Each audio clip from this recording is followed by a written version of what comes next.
What? Hello? What's up, Ron? Oh, okay. I didn't know if the meeting started yet.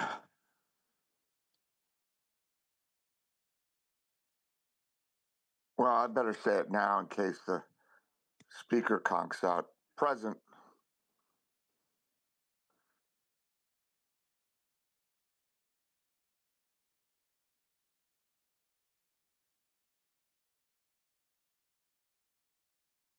Hello? We hear you, Ron.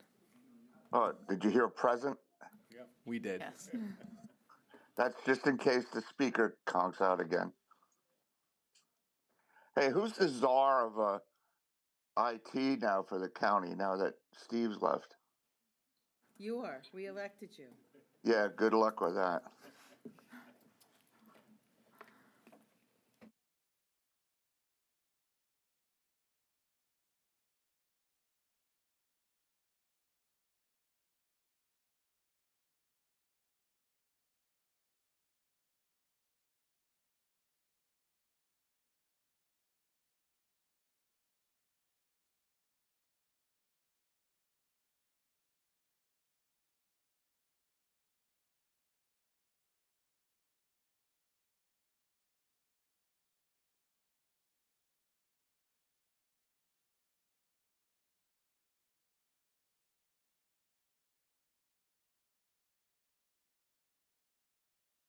Nothing.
Awful. Thank you, sweetie.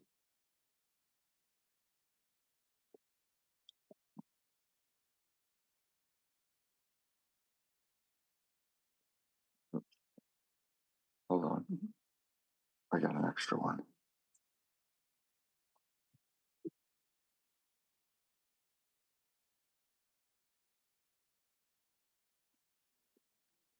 Yep.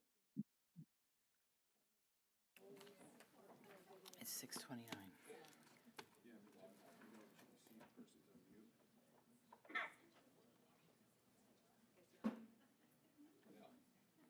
Good evening, everyone, and welcome to the October 16th, 2025 Northampton County Council meeting. Mr. Giovanni, will you lead us in the pledge? To the flag of the United States of America and to the republic for which it stands, one nation, under God, indivisible, with liberty and justice for all.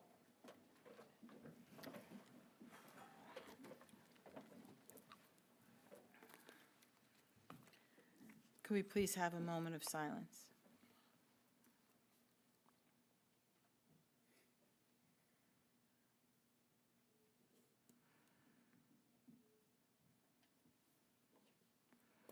Thank you. Ms. Shafnisky, will you please call the roll? Mr. Brown. Here. Mr. Corpora. Here. Mr. Giovanni. Here. Mr. Goffredo. Here. Mr. Heckman. Present. Ms. Keegan. Here. Mr. Kraft. Here. Ms. Fargo Hefner. Here. Mr. Warren. Here. All present. Mr. Heckman by Zoom. May I have a motion to approve the minutes of the October 2nd, 2025 meeting? Motion. Second. All in favor? Aye. Next, we have courtesy of the floor. We have quite a few people signed in tonight. 5 minutes maximum, and you need to come up and state your name and the town where you're from. First, we have Lindsay Janke.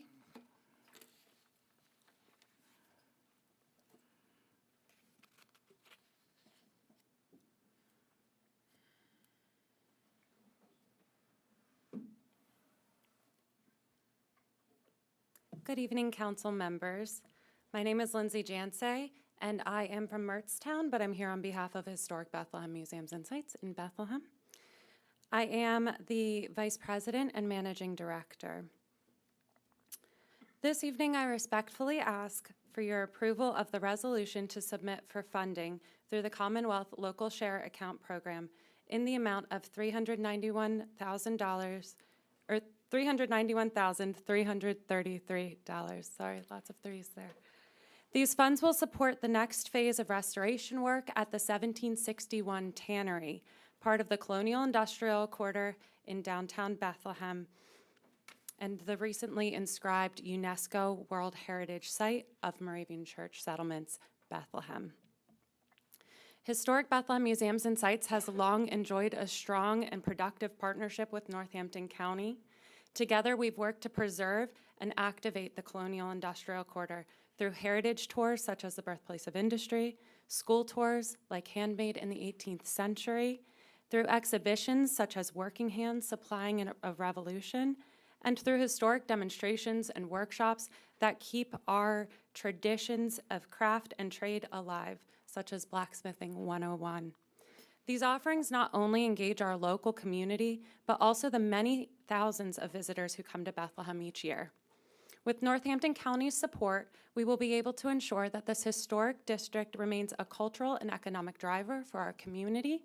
And tonight I'm asking for your continued partnership as we move forward with this important project, which when paired with Historic Bethlehem Museums and Sites' recently award-winning Gristmiller's House project restoration, we will continue to work the work of critical preservation as well as cultural programming for our community.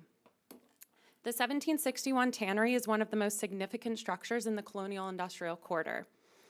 It is the only extant 18th century tannery building in the world and a key contributor to the UNESCO World Heritage designation. This places Bethlehem among only 25 World Heritage sites in the United States, and this distinction has brought international recognition to our region, and with it, new opportunities for cultural tourism and economic development. Last year, with the help of Commonwealth Keystone Planning Grant, we completed water mitigation investigation and planning at the tannery. This year, through a Keystone Implementation Grant, we are undertaking the necessary construction work to address groundwater issues and install a long-term pump system and fill in non-historic vats on the first floor. The next step, which the LSA funding request will help cover, is the extensive restoration work required to safely reopen the tannery to the public, estimated to begin in summer of 2026. The impact of this project will be far-reaching. It will create construction and restoration jobs during project period. It will increase visitation and tourism spending. It will enhance regional events like Music Fest and Celtic Classic, which already generate tens of millions of dollars in economic impact. It will expand educational opportunities for students in schools, including EITC-approved programs, and it will improve safety and accessibility for visitors to the 1761 Tannery. Most of all, it will ensure that this extraordinary site is preserved for future generations. With Bethlehem's UNESCO designation bringing renewed national and international attention, now is the critical moment to invest in this site. The restoration of the 1761 Tannery will not only preserve a globally significant landmark, it will also strengthen Bethlehem's downtown, expand our regional economy as well. Investing in the preservation of the tannery now ensures that Northampton County remains at the forefront of cultural preservation, heritage tourism, and economic growth. On behalf of Historic Bethlehem Museums and Sites, I want to thank you for your ongoing partnership, and I respectfully ask for your approval of this resolution. Thank you. Thank you. Next, we have Kristen Walsh. Thank you. Next, we have James Bundro.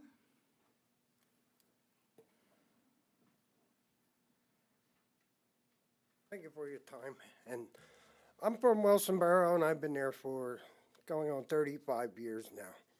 And what I want to bring into light is when I sit on my front porch in the morning, the homes I'm sitting and looking at are 120 years old, which is actually 10 years older than the Dixie plant itself.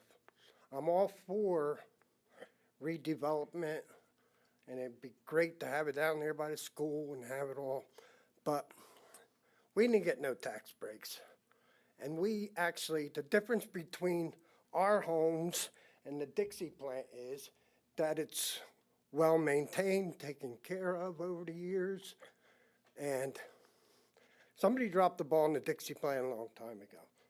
Now, if somebody wants to come in and redevelop it, when they come into Wilsonboro, I believe they should pay their fair share like the residents do.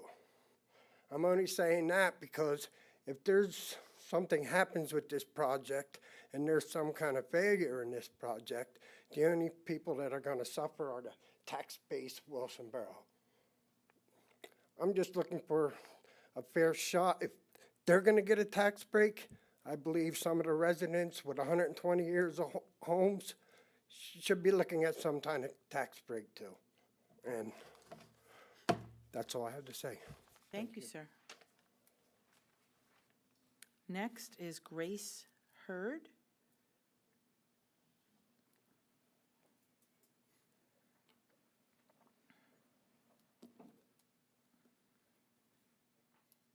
Good evening, Northampton County Council. My name is Grace Hurd, and I am a resident of Wilsonboro.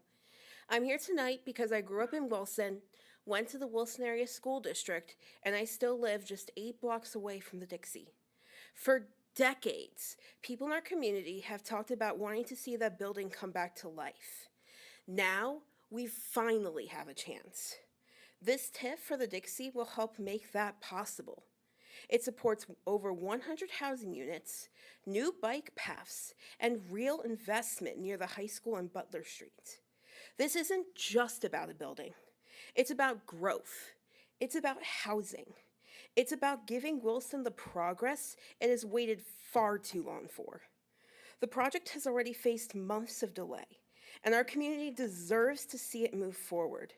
Wilson has waited far long enough. So I want to thank the council for this hearing tonight and everyone here who has showed up to support it. The Dixie matters to Wilson because the Dixie is not just a building. The Dixie is the heart of Wilson. And tonight, your presence for everybody who is here tonight in support of it shows that Wilson not only matters to those who live in Wilson, to those who were born in Wilson, but to all of us in the county. Thank you for giving me my time, and I hope you all have a nice night. Thank you. I should probably say at this point that anybody who wants to speak to courtesy of the floor may do so, but also we are going to have a public hearing on the Dixie project, so if people want to wait and speak then, they can. If they want to speak twice, I guess they can, but, you know, it's up to you what you want to do with your voice. I may speak twice then. Thank you. But I just thought I should say that we do have a public hearing on that, and you're going to be allowed to make comments at that time as well. Next, we have Armando Moritz Chapaquelin.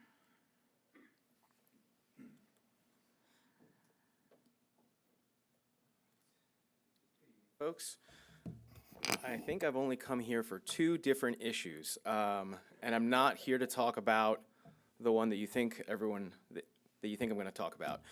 It's actually the second one. The last time I was here, I was talking with you all about the Wilson Area Links Coalition for Families and Youth. I had come here alongside Trina Johnson-Brady, who is the executive director and only full-time staff person who runs that organization in Wilsonboro. While we are still going through a number of financial difficulties, I do also have some exciting and uplifting news. While last time we were here to ask for money, this time I'm also here to ask for money, but you don't actually need to give me any of your money, because I'm excited to share that the Wilson Area Links is actually one of 5 organizations that has been selected for Thrivent's Big Give Back, or Thrivent Financial's Big Give Back. The way that this program works is that across the Mid-Atlantic, 5 organizations were selected, and essentially Thrivent is holding a vote where folks, anybody with an email address, are encouraged to go to Thrivent Financial's website, vote in the big give back. If they want to learn more information about the organizations, they can do so.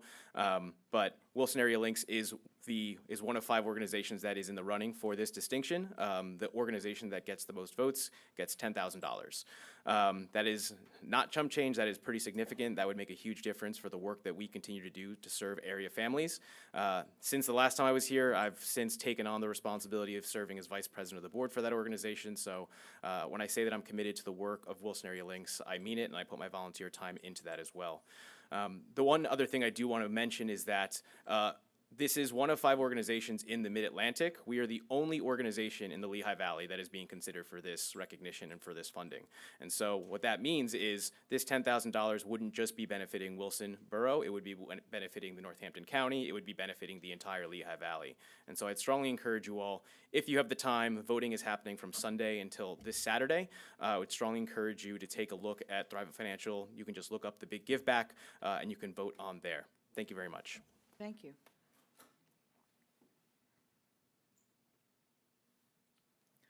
Next, we have Kent Baird.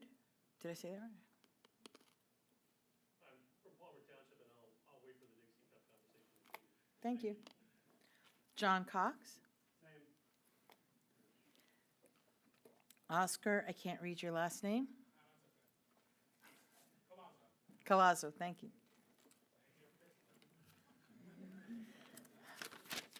That's okay. The eyes aren't what they used to be, sir.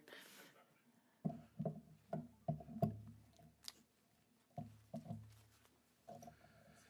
no, take your time.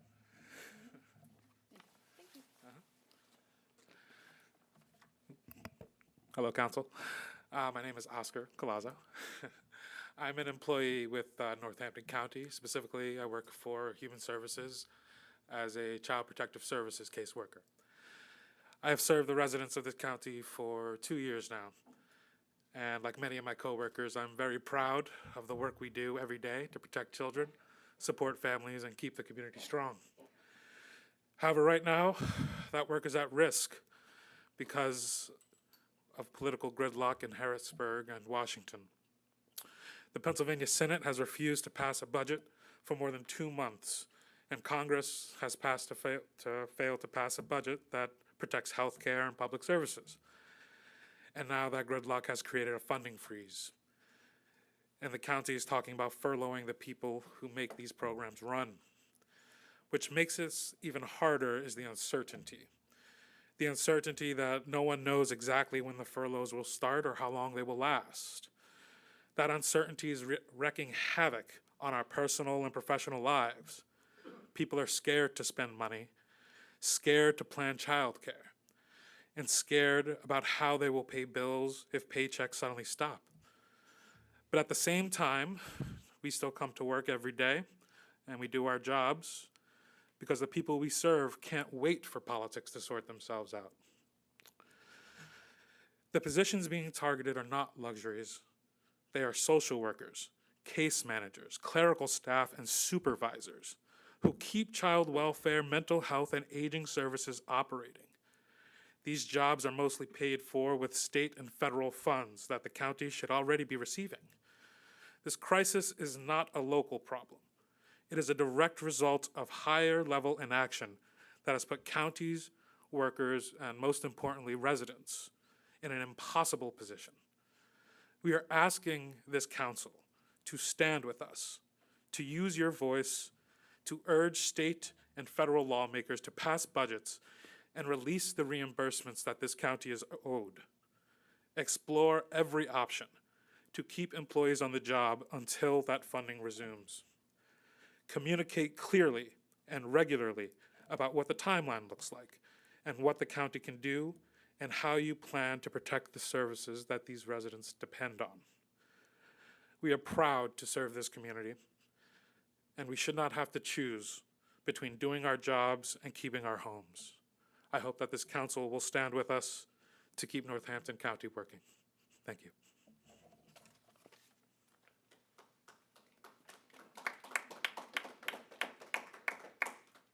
Next, we have Mark Crossan.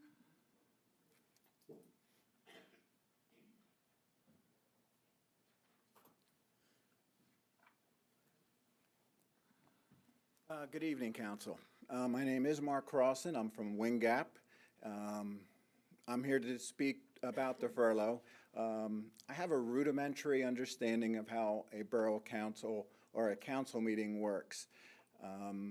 And I'll start off by saying about the furloughs, I'm not personally going to be affected, but as a member or resident of Northampton County, I feel that the human service workers, the 175 roughly human service workers, are going to be taking the brunt of something that's happening above them. I realize that Northampton County is, like many other counties, at an impasse when it comes to the funding.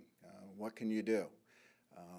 But if there is something that you can do, and if it's just making your voices heard, that you believe the furloughs are not a good idea, that the county employees that serve and help the underserved of this county, then you should make your voices known.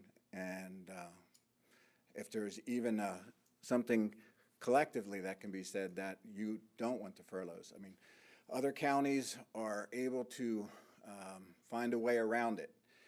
Northampton County shouldn't be one of the first to furlough. They should do whatever is in their power to be the last to furlough employees.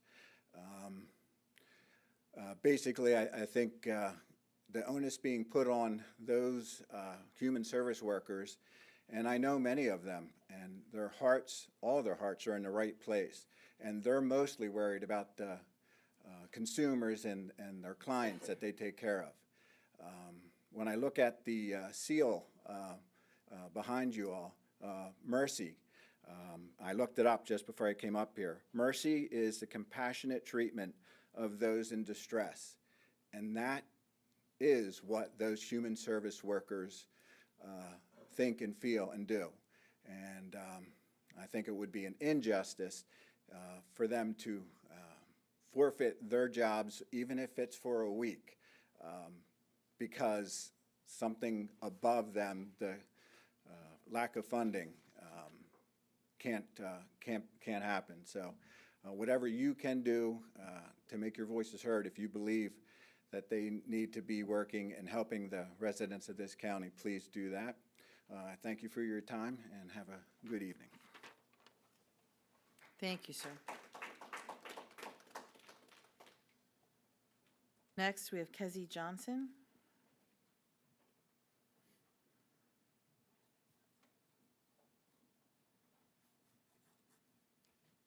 Good evening. Hi, I'm not by myself again. So back again. I was here about 2 weeks ago. And no, I'm actually not by myself because there are over 170 plus workers at the Human Services building that are under a dark cloud. About a week ago, I had to let the membership know that furloughs have not been rescinded. We still, at this time, are under a 7-day notice if they are going to be implemented. So we have workers that are coming in every day, still knowing this and doing an amazing job, but also knowing in the back of their head that tomorrow, next week, 3 weeks from now, they can come and they could be a note on their desk that says, hey, you got 7 more days here, and then you're going to be gone. We've been told that,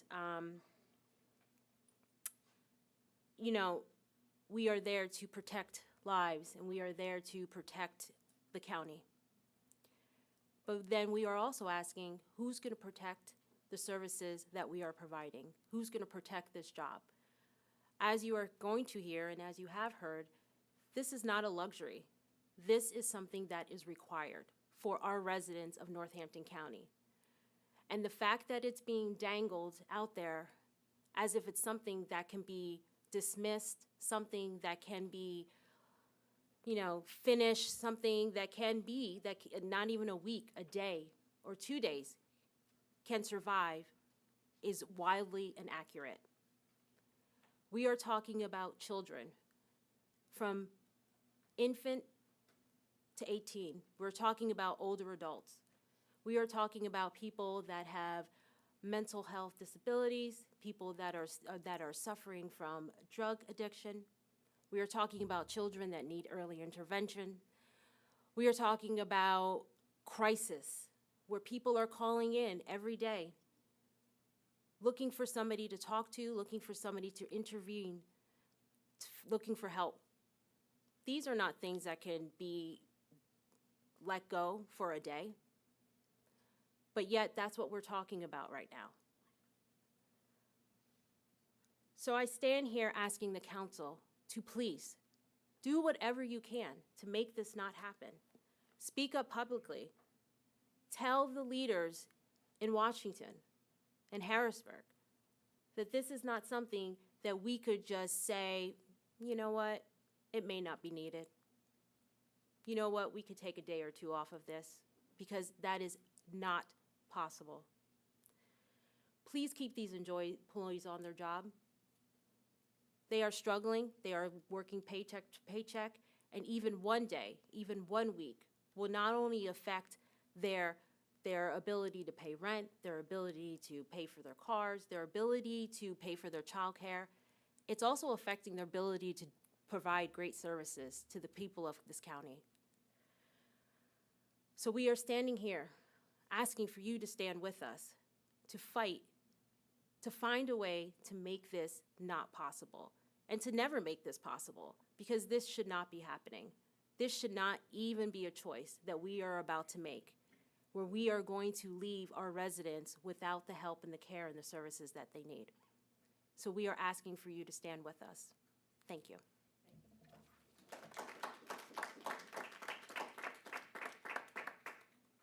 Next, we have Steve Cantonese.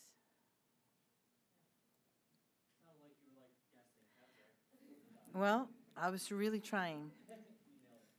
Thanks.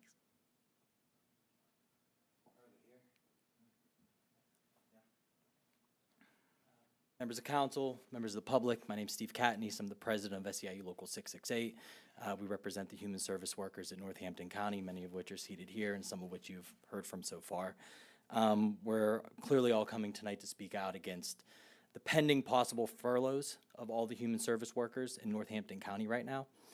I'm concurring with, I don't have to restate everything our members stated, but I'm going to kind of go a step further on some of the angle. During the pandemic, a lot of the workers over in human services that we're talking about, child welfare, aging, crisis intervention, drug and alcohol, these workers, the public and the county clearly stated were essential workers, right? They had to report to work. They couldn't stay at home. They teleworked briefly, but that was taken away. They had to report to the office because their mission was so vital. And the lives they saved were so important to the county that the county couldn't do without them.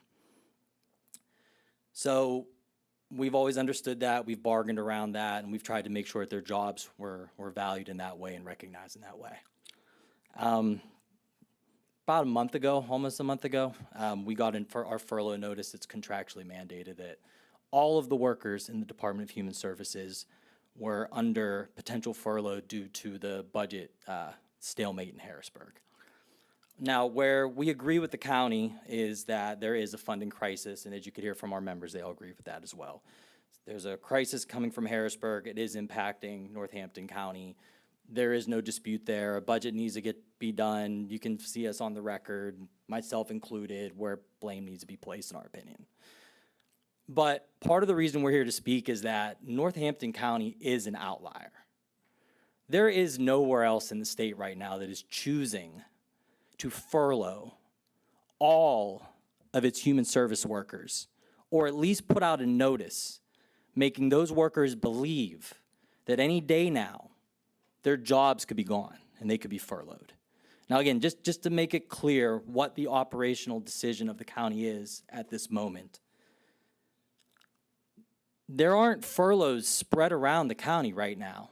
If there is, one of you can maybe educate me or educate us.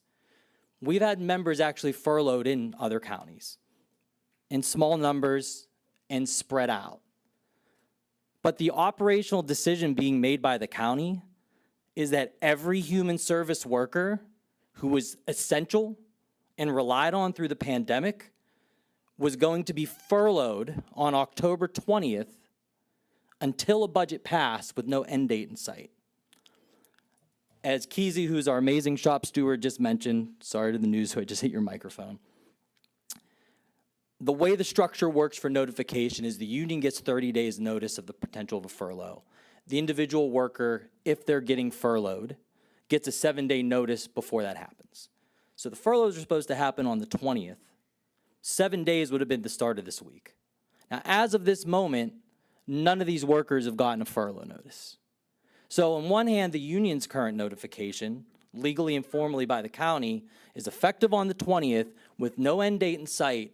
No other county agency is going to be impacted with the furlough, but human services, everyone's gone with no end date in sight. But the workers, as Keezy said, show up to work every day trying to figure out how to manage their caseloads in case there's a furlough, in case next week they can't be at work. But lo and behold, each day they keep showing up, they're not getting anything. The axe is just hanging over their head like a pendulum. We've asked the county, can you take out a loan? Can you take out a tax advancement note, I believe it is, to stop this? Do what other counties are doing. City of Easton, I believe, just did it this week or last week, the same measure. Should the county have to do it? No. But should 170 plus human service workers have to go to work with this axe over your head? And if the axe drops, the county residents then have to deal with that impact? And again, none of this pain spread across any other agency. Just human services. For some reason, just human services. It doesn't make sense to me. Apologize for the passion, but it's a passionate topic.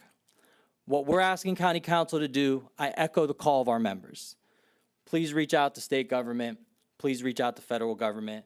Please make public proclamations. But also, as an elected body, there is a balance of power situation here. And you do have the ability to be a check on county government, be it the executive or anyone else. The controller came out and made very clear recommendations on ways she felt the furloughs could be avoided. We believe those recommendations and other measures that the members said should be explored and should occur. By no means should these workers be furloughed. And if a furlough is going to happen, let's be sensible about this thing and let's do something that's actually going to keep residents safe in the county and not just take out a burden on all these workers in human services. Thank you for your time. Thank you, sir.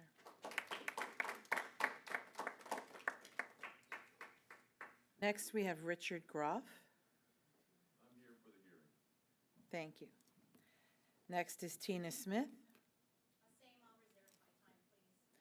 John Burke. Don Barrett. Tiffany Smith.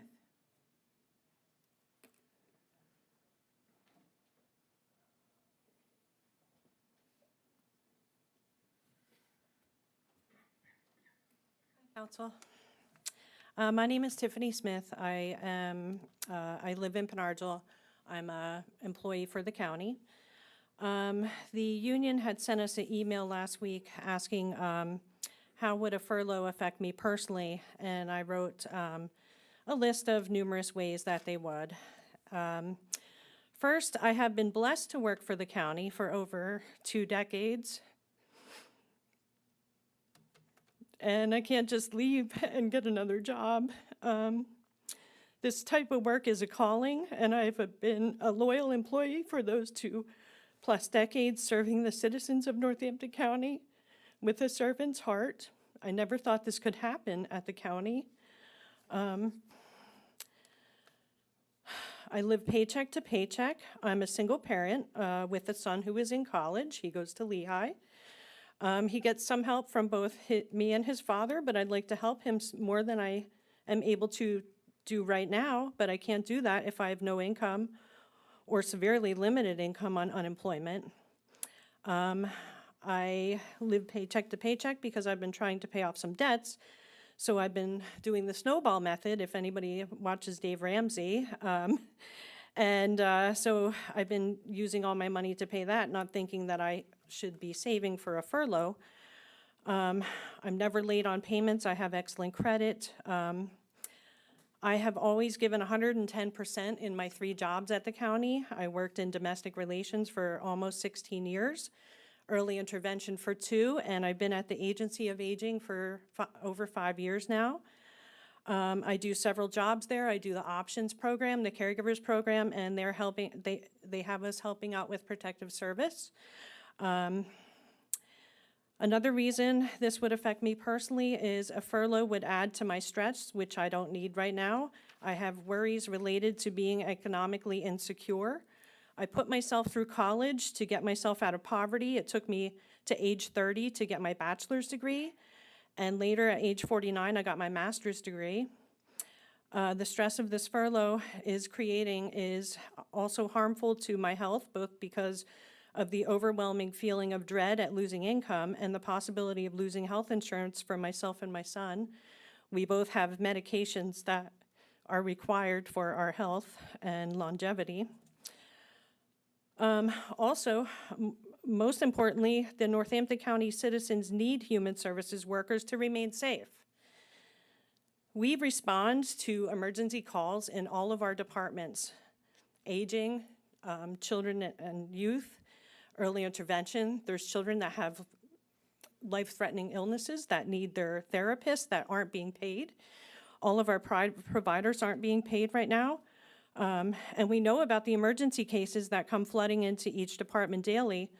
Those are at imminent risk of danger, but there's also less emergent ones, but no less valuable, where we provide services to the county citizens that include food, shelter, therapies to babies, reimbursement to caregivers, reimbursement to foster cares, to group homes for persons with developmental delays, and to people with mental health concerns, drug and alcohol, and even more than I know about. With a furlough of the human services employees would throw the human services building into chaos. With all of the workers we have presently, it's difficult to stay on top of the daily referrals that come into IRIS. And as good as the supervisors, managers, directors are, there's no way that they would be able to cover the volume of cases that come into the office every day, let alone the ongoing care management work, phone calls from our clients asking for help, assistance to Norco residents that we all provide. Anyone from clerical to data to case aides to fiscal to caseworkers and more. To expect that supervisors would be able to efficiently handle it on their own is absurd. The county residents are at risk of being injured due to the furlough. Finally, to me, it is unconscionable that the public servants of this county are facing the loss of income, insurance, and stability, and Norco residents face imminent danger and loss of necessary services simply because state politicians cannot reach an agreement, and because there's no plan in place for something like this to happen in the county. If Northampton County residents and the persons who make these big decisions were able to job shadow us, caseworkers, to observe what we physically and emotionally do on a daily basis, most would willingly pay a little extra in taxes because of the importance of the services that they and their family, friends, and neighbors are receiving, or might one day need themselves, from human services public servants. I'm a taxpayer in this county, and I would agree to raise my own taxes for the good of all. Please do not furlough us. We love and appreciate our clients and consumers, and we worry about them on a daily basis. I worry about them at night. It affects everything. It's not just a paycheck. We love what we do. Thank you for your time.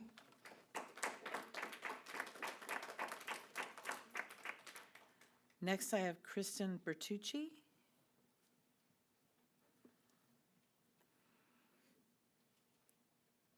Hi, my name's Kristen Bertucci, and I live in Lehigh County, but I work in Northampton County in downtown Bethlehem. I was here 2 weeks ago at the last meeting, so I thought I would come and update you on the things that have been going on since. As of tomorrow, myself and 3 other executive staff members that have stayed on board will be going on our first pay period without pay. We had to lay off 16 of our employees. We had to close all of our county-funded programs,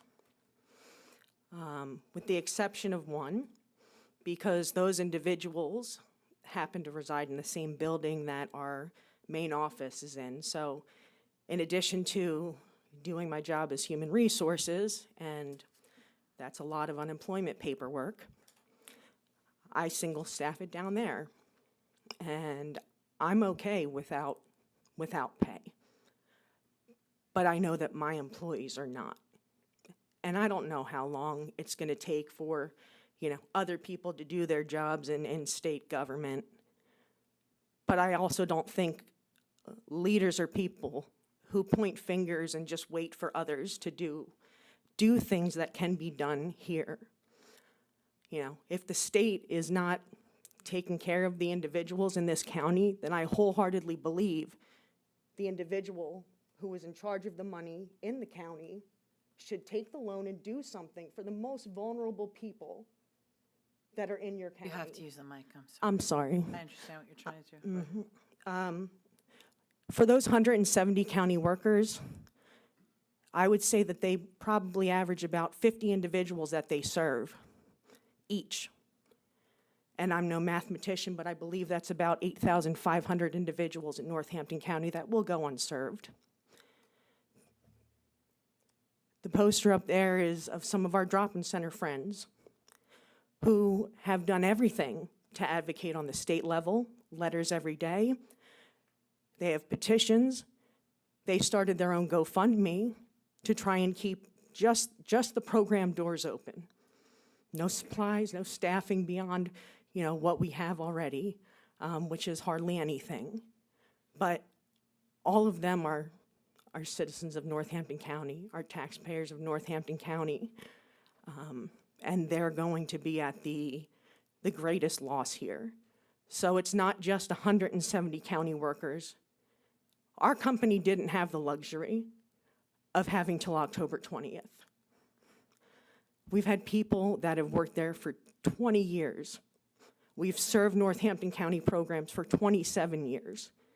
We have not been paid for 4 months and are owed roughly $250,000 from the county for these services rendered. And as a small nonprofit, we don't have the luxury of a nest egg or having money that comes in for profit. No. And I will continue to show up for those individuals because they're showing up for themselves. We have Representative Samuelson coming to our drop-in center tomorrow at 2 o'clock so he can meet the friends and try and further advocate up in the state. But we're not content to just point fingers and wait for other people to do their jobs. I'm going to still show up to do mine. So please help us too, because we can't wait. We can't wait for the state. We need help here. Thank you. Thank you.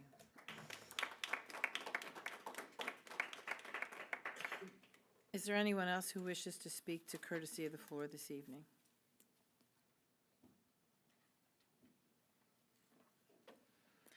Okay, hearing none, I'd like to ask that I'm asking for a motion to go into executive session to discuss some potential litigation. Okay. Call for the vote. Mr. Brown? Yes. Mr. Corpora? Yes. Mr. Kraft? Yes. Ms. Fargo Hefner? Yes. Mr. Warren? Yes. Mr. Giovanni? Yes. Mr. Fredo? Mr. Heckman? Yes. Yes. Motion passes by a vote of 9-0.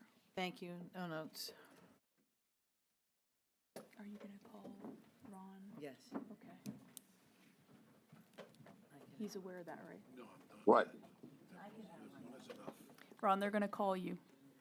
Okay.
So I was just talking to my driver about getting an e-bike, but I don't do well with the cold, so I'm gonna have to wait until the weather breaks again. Because last year I was up here, and it was the coldest winter I've ever experienced. I said, man. Where'd you come from? So I'm originally from Marietta, but I was living in Virginia. So I was right on the water, and it was probably 25, 30 degrees warmer than it is here. But I love it. Yeah, they got a, yeah, and those are beautiful warehouses. Brand new state of the art. Now, is it the same? Because a lot of them look like,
I'm only here as official, but I don't really know.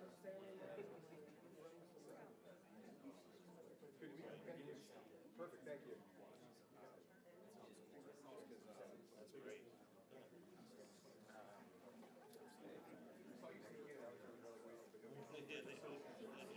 You wait.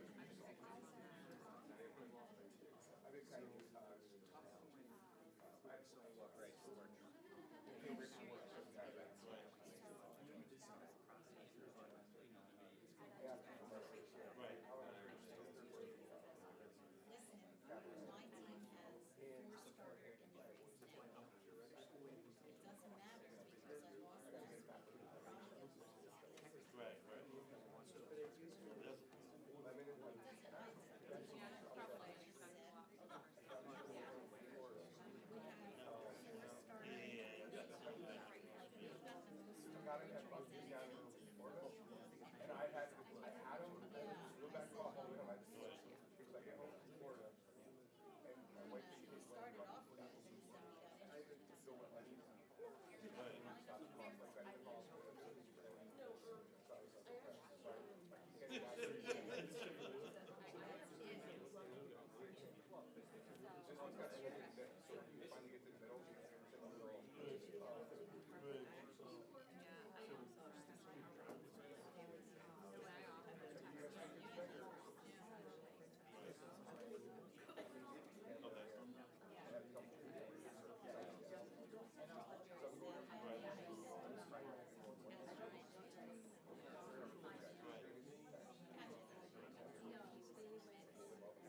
this area is sought after.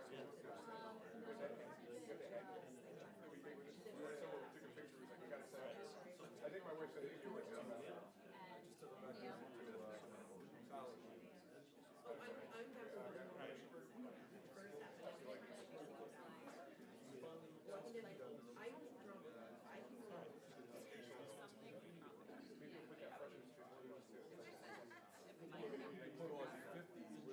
You can tell.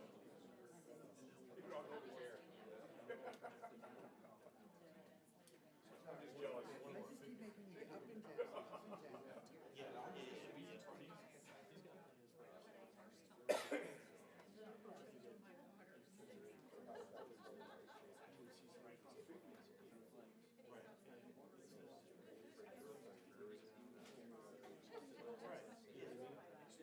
Give that automatic community from the beginning.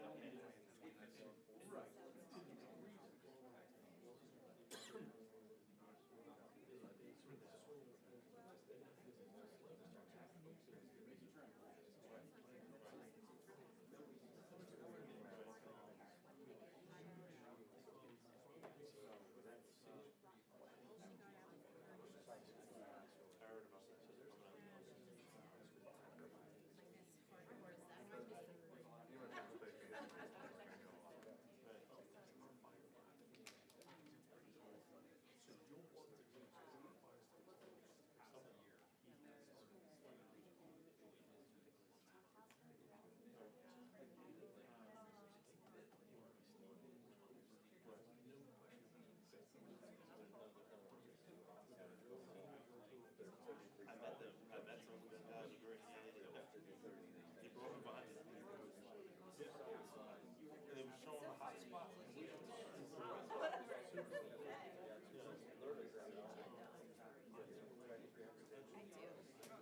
No, I do.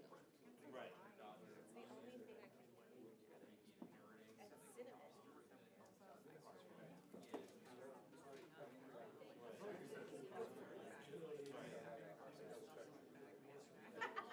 Listen, yeah, that's really work.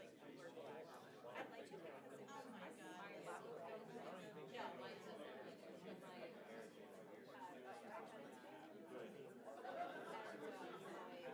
make sure it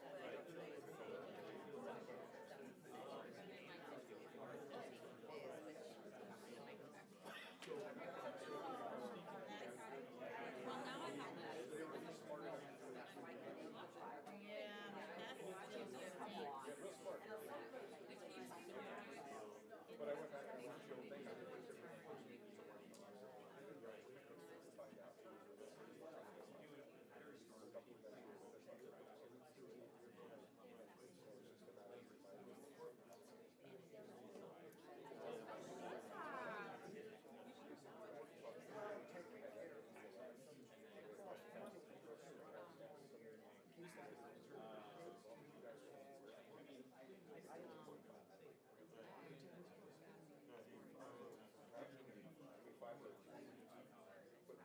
I know, I gotta start, everybody's talking about caulking and cones, I don't know what to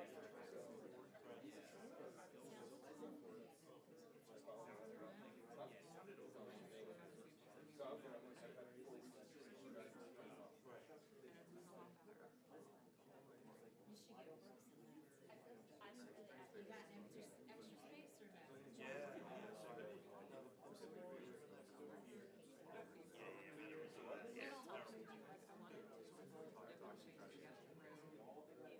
No, I mentioned that to him years ago when we first started.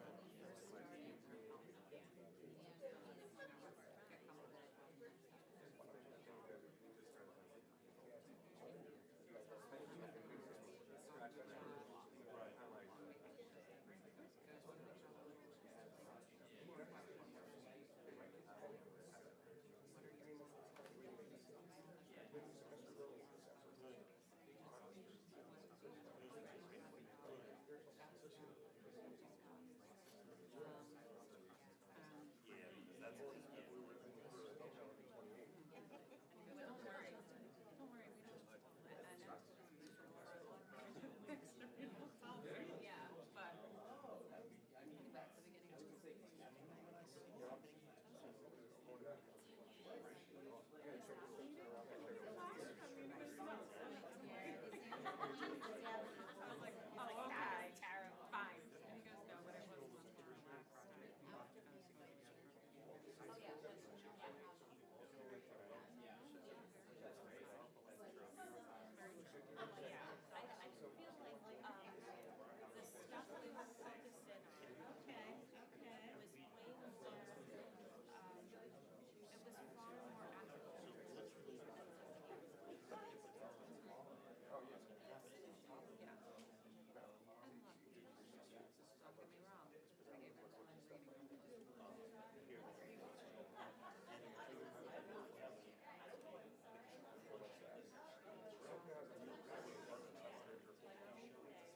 It's 7:35. We're back from executive session and was for the purposes of potential litigation, and no action was taken. Mr. McClure, do you have a report for us this evening?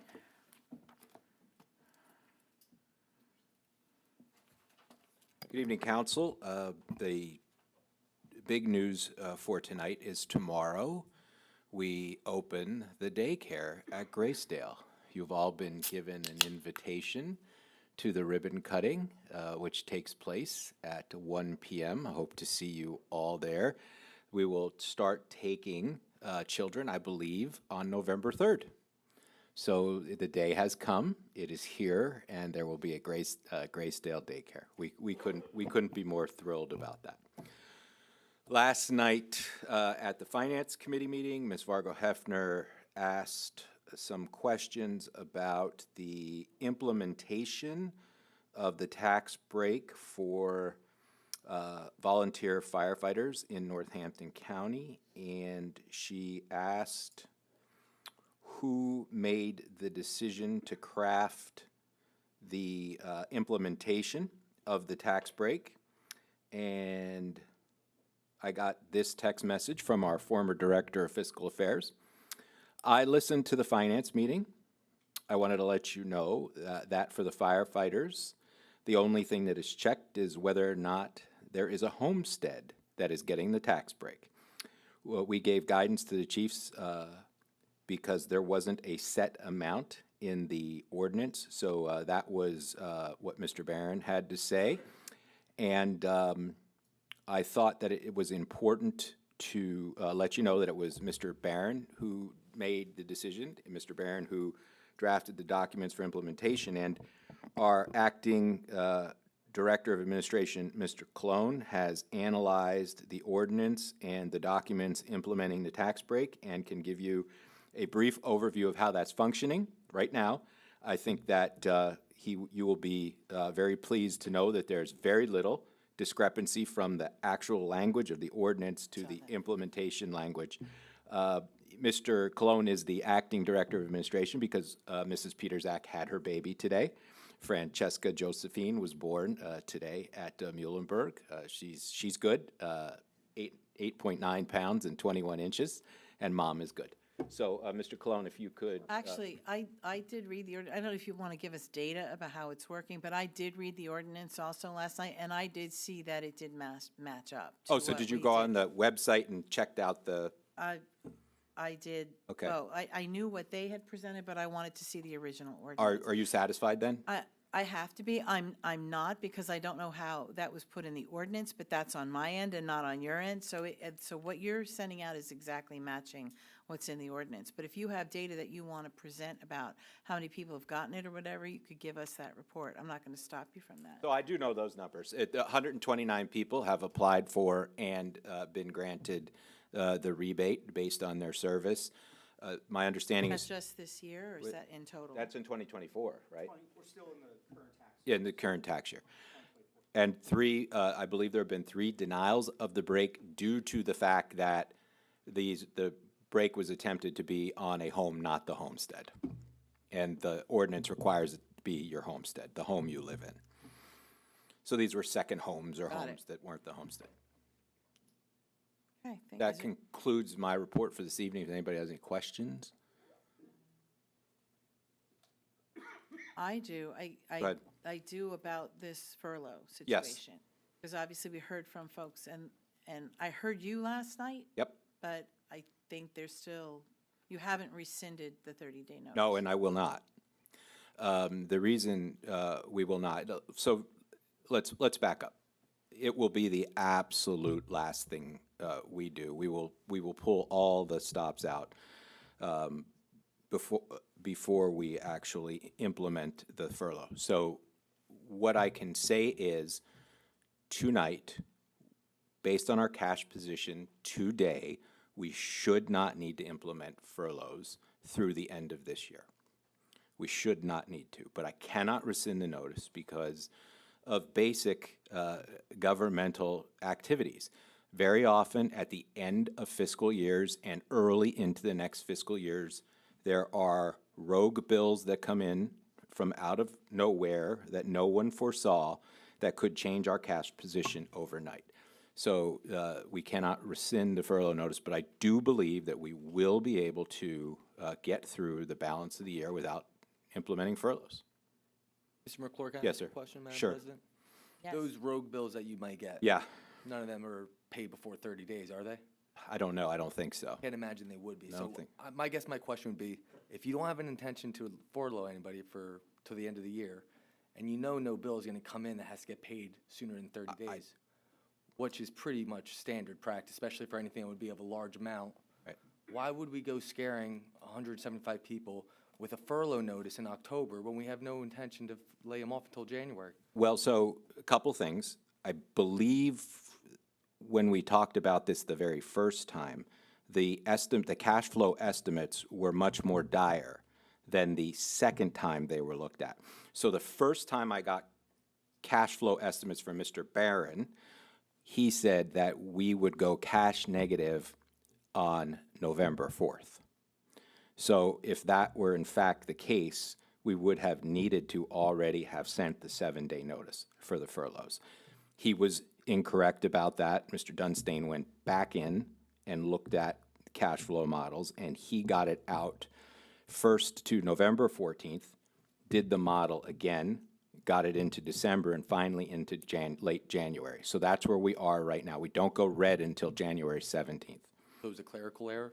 No, it's a very uncertain science, if you will, to determine the cash flow. And again, they're always concerned about a bill they don't know about. I don't know how you thought that information would be received. I don't know if this was, I understand the politicalness of the state and what's going on there, but I guess I just want everybody to know that it's got a job on the line.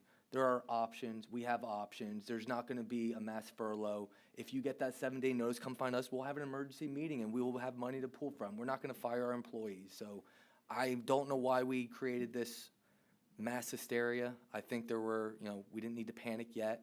Obviously, we all want to see a balanced budget or a budget passed, but we obviously don't want to furlough anybody either. I know you don't. I heard you say that last night. True. But yeah, people are panicking. I think we need to do whatever we can to make sure they understand that we have some options. I agree that they should not be panicking. Madam Chair, Yes. Mr. Heckman? can I ask a question? Yes. Lamont, how you doing? I'm good, Ron. How are you? Not Can you see that me good. smiling at you? Getting better. Yeah, I see that smile. Okay. Yeah, I Okay. see it. Anyway, you told us this, but I forgot. When you broke it down on a monthly basis, what are the costs for the pay for the human services people on a monthly basis? Not that's just them, not including any contracts or anything. But do you know that? Do you remember? Off the top of my head, I don't. The number 3.8 million is sticking in my. But I need to get that confirmed for you, and I'll let you know tomorrow exactly what it is. Yeah, okay. I remember you sent the stuff out and everything, and you got an estimate, and I was just curious as we're I'll here get that now. exact number for you tomorrow. Thank you. You're welcome. Mr. Brown? Mr. McClure, so if I'm understanding your cash flow, and I do have an appreciation for what you're saying, so you're looking at mid-January where the county would go red if your projections currently Are accurate. are accurate. And Yeah. you may get some things ahead of time that could pull that forward. My question, and you've been clear, you didn't want to take out a loan. You didn't want to pay interest on a loan. However, you can get a loan approval that you don't have to pay for until you actually have a demand and draw down some of the funding. So you could actually create a financial instrument that would be available at any point. We're not paying interest on it, maybe an application fee or something along that line. And then should things get nasty in January or earlier, to your point, maybe the end of December because you got some bill coming in from Graysdale you didn't anticipate, or something along that line. So there are instruments and vehicles to be able to have cash available without needing to necessarily have the drama that's being created by the furlough notice that is upsetting the workforce, and yet protect your ability and the administration's ability, or the future administration's ability to keep the county services moving forward. So why have you not considered that, or have you considered that and just said no? Well, obviously, we've considered all of the options, and both major party candidates for county executive, I think we talked about this last night, have said that they would borrow money if they were county executives. So what we will do and let's be clear here, if the state senate doesn't pass a budget that the governor can sign by the end of the year, we may need to tee up a tax anticipation note in the manner that you are suggesting. And I will do that so that the next executive will have that option when they come into office if they so choose.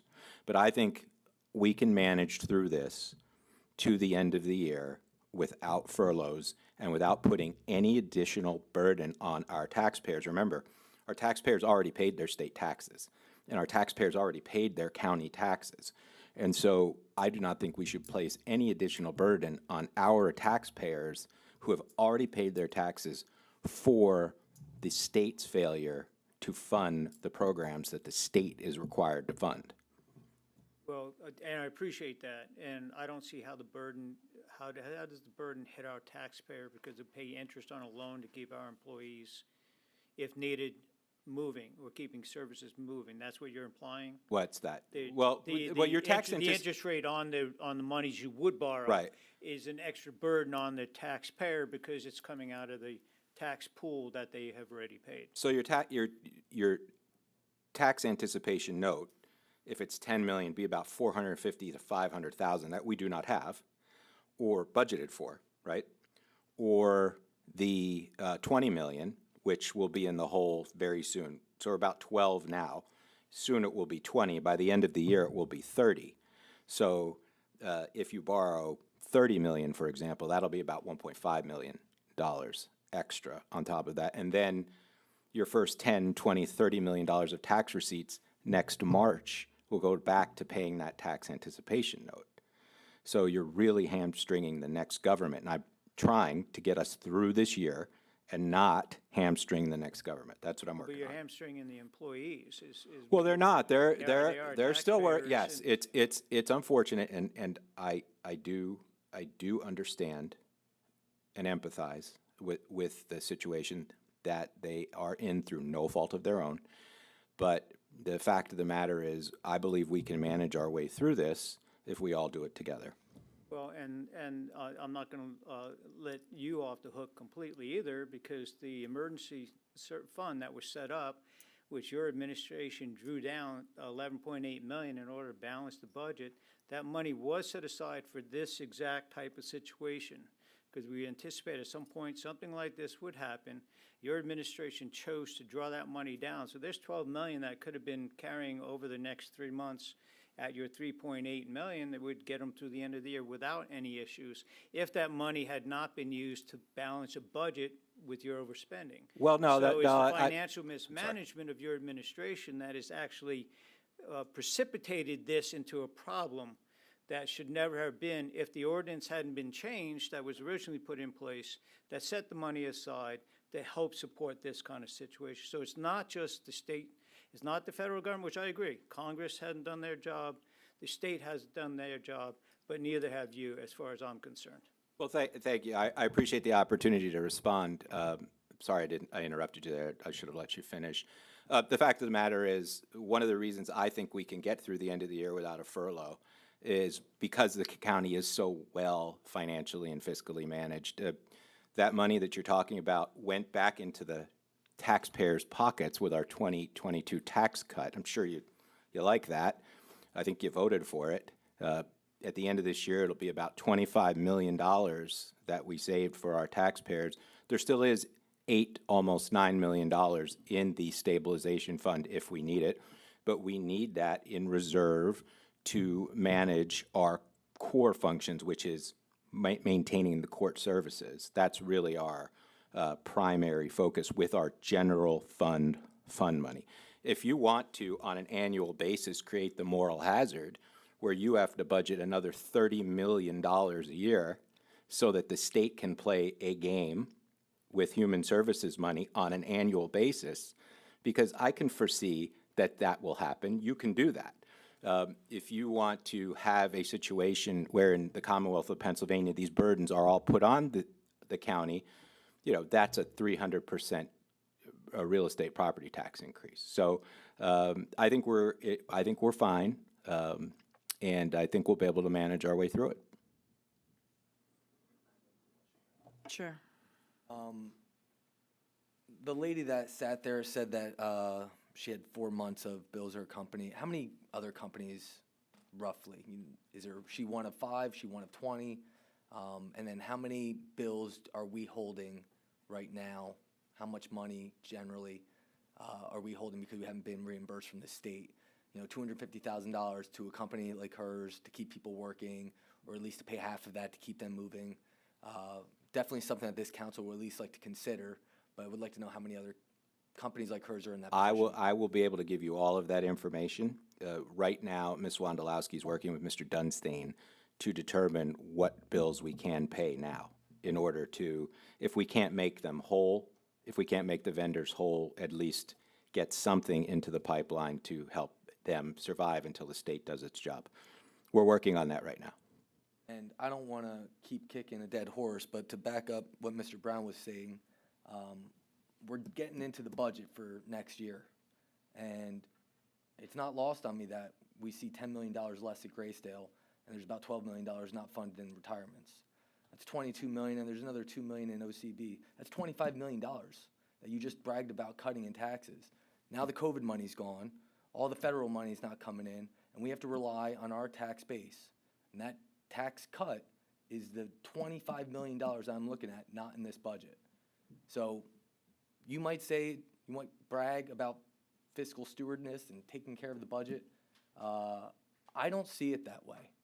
And a little bit of humility. You know, Mr. Barron's not here, he's on to a new job, but what went on over the last year with money being moved without authorization, bonus money being spent to brag, I don't think so. Well, I'm just to reflect upon your point, I'm just very proud that I'll be leaving you with more than $1 billion in borrowing capacity, the finest bond rate in the Lehigh Valley, and one of the best in the Commonwealth. So I just have to gently disagree with your assessment. Anyone else? One follow-up. Yeah, Sure. I don't think the 170 employees that are facing furlough really care about the billion-dollar borrowing capability of the county at this point, Mr. McClure. Yeah. And I guess I want to know why you chose that department, because I think one of them or a few of them spoke about why this department and why not look at other folks to furlough as well. Oh, that's a great question. So you're suggesting that I guess some other counties have already started furloughing. Westmoreland County has already begun to furlough, and they've done the sort of hybrid thing that you're talking about. I think Armstrong County has begun to furlough. Some other counties have also begun to furlough. Northampton County has not begun to furlough. I think we can get through the end of the year without furloughing. But the fact of the matter is, this is the only place in the budget where the state funds 80 to 100% of the budget. We have all of the other departments in the county, all of the other functions in the county have been paying the bills of the Department of Human Services since July 1st. Our lead accountant at Human Services has suggested, Cindy Smith, who I know Mr. Heckman has a great deal of respect for, as do I, suggests that we have a policy in place that if the state doesn't pay its bills by July 1st, that we have a policy that we don't pay the vendors starting July 1st. So the rest of the county has been contributing to Human Services all of this time. And I don't think it would be necessary to furlough other people who have their money budgeted for and who are funded by the general fund. That's why.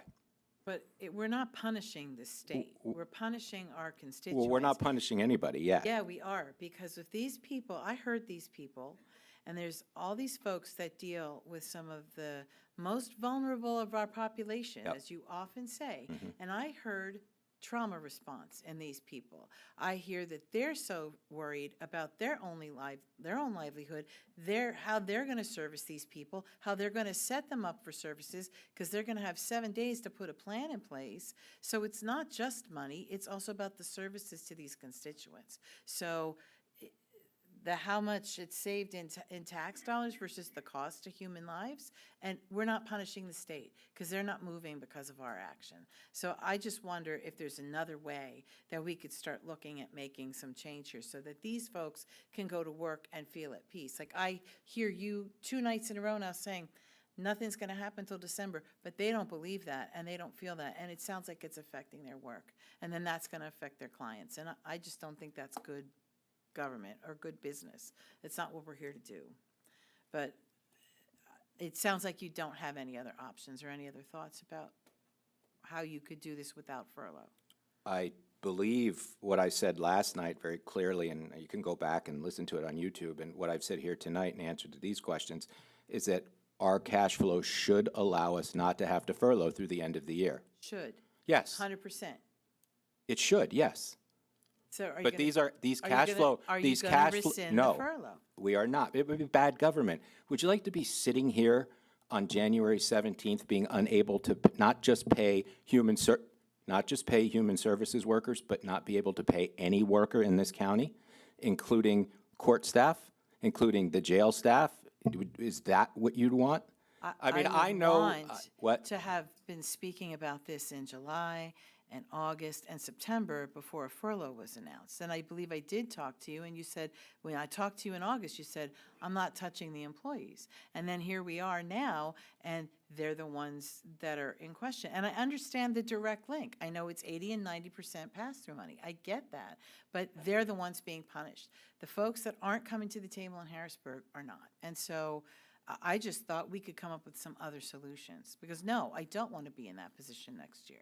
Well, I don't think anybody does. Then we'll manage our way through this, and we will be able to get through it together, as we always have. Sure. Well, you did mention last night that you had applied for from the Treasury, $10 million interest-free loan program. How did you come up with the 10 million? Was that just what you were allowed to do, or you didn't ask for more? And then could you tell what the timing of that would be before you may get a notification that that money could become available? So we wrote that letter last Monday. 10 million was the number that we felt very comfortable with immediately being able to rescind the furlough notice and pay everybody what they're owed, pay the vendors what they're owed. We thought that was the number that we could do that and continue normal operations without any interruption for the rest of the year and not be negative in January, on January 17th. So that was why we went to 10 million. If the treasurer will lend us the 10 million interest-free, we will accept it. Can we get a copy of that letter? Yes, That went with I will send it. I will send it tomorrow. Thank you very much. Yep. Now, the treasurer the Treasury did respond almost immediately. And at the time, the position of the Treasury was, well, we can't give it to you interest-free because the fiscal code requires that any loan or any investment, that this would be essentially an investment, that the Treasury was making requires it to receive interest for the investment. We now know that the state Senate has passed a bill giving the treasurer discretion to waive interest on the loans. It's apparently in the House Appropriations Committee. That's where I think I heard it was. I don't know if the House is going to take it up and vote on it. I would hope that they would take it up and vote on it, and then I would expect to get $10 million interest-free, and we could rescind the notice.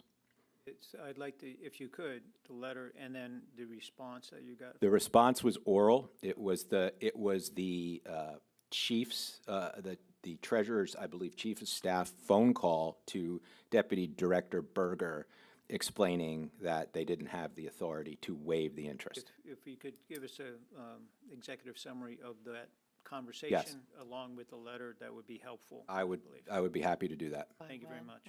Madam Chair. He'll get it tomorrow. Yeah, as soon as possible. Yeah, he'll get it. He'll get the letter tomorrow and then a summary of it maybe Monday. Yeah, that's fine. Okay. Thank you very much. Sure. Madam Chair. Yes, sir. Ms. McClure explained well about the waiver. My concern is if we, as far as following it, and I'm sure the administration is following it very closely as it sits in the House, it's at her discretion. And I'm just curious, have we gotten any word on how, I mean, are there objective ways she's going to measure this? Is it all subjective? It's all subjective. It's all subjective. They gave her discretion. It's total discretion. So it's I mean, no offense, but I know you feel you get beat up, but I'm always happy to beat up the state. It's sort of like a kind of bill they passed because it just offloads responsibility to her, and they could say, hey, we did our job. And now, is there any word if the House is going to amend that and send it back to the Senate and say, hey, we're changing it from discretion to this is what you'll do? Do we know? Does anybody know? I don't know. One hears things, Ron, but not anything that I would be comfortable saying in public. Fair enough. And the things that I've heard don't make me overly optimistic about it.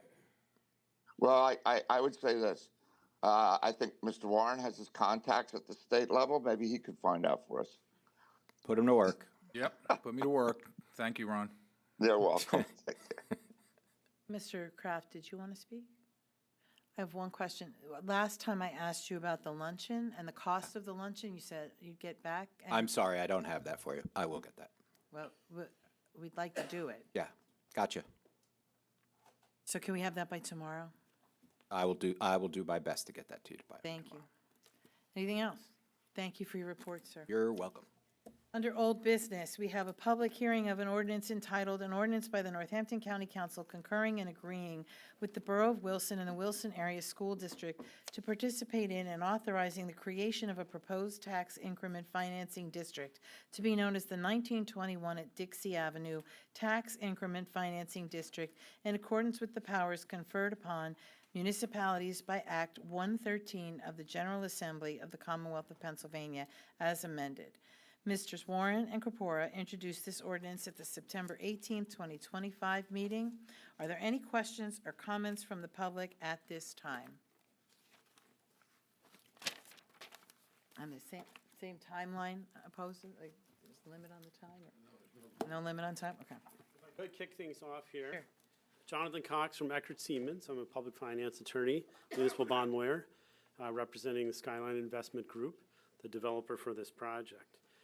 I just wanted to make a few introductory comments about the nature of the hearing and enter some documents into the record as required by the TIF law. So the chief clerk's office advertised this hearing as required by the law at least 30 days in advance. The notice appeared in the morning call on September 15th. The purpose of the hearing pursuant to the TIF laws is to provide an opportunity for the public to provide comment on the record about the project. Specifically, the law says parties shall be afforded a reasonable opportunity to express their views on the concept of tax increment financing, the proposed creation of the district, its proposed boundaries, the proposed adoption of the plan for the district, and the benefits to the borough, the county, and the school district. The law requires that the borough, the taxing bodies that are not creating the district, in this case, the Northampton County Industrial Development Authority developed the plan, which contemplates the county creating the district, and that's the final step. The TIF law requires that the other two taxing bodies adopt resolutions approving their participation in as contemplated in the plan prior to this hearing. And the law requires that copies of those resolutions be available at this hearing. So I'm going to provide a copy to your solicitor. Also, we'll enter into the record the resolution of the Northampton County Industrial Development Authority approving the TIF plan and forwarding it to you for your consideration. So I said the final step in the process after this hearing is for the County Council to consider an enactment of the ordinance. You must wait at least 3 weeks. 3 weeks is November 6th. and happens to be a county council meeting. The ordinance has been introduced per customary procedures of the county, and I believe would be properly considered on November 6th. So I would ask that we continue to maintain that schedule if at all possible. You still have to provide a notice of the ordinance in accordance with the county code, as you normally would for any ordinance. So if I could approach Mr. Solicitor, I would just like to leave these with you so that you can have them as part of the record, including a copy of the hearing. And I know you said you have a proof of publication.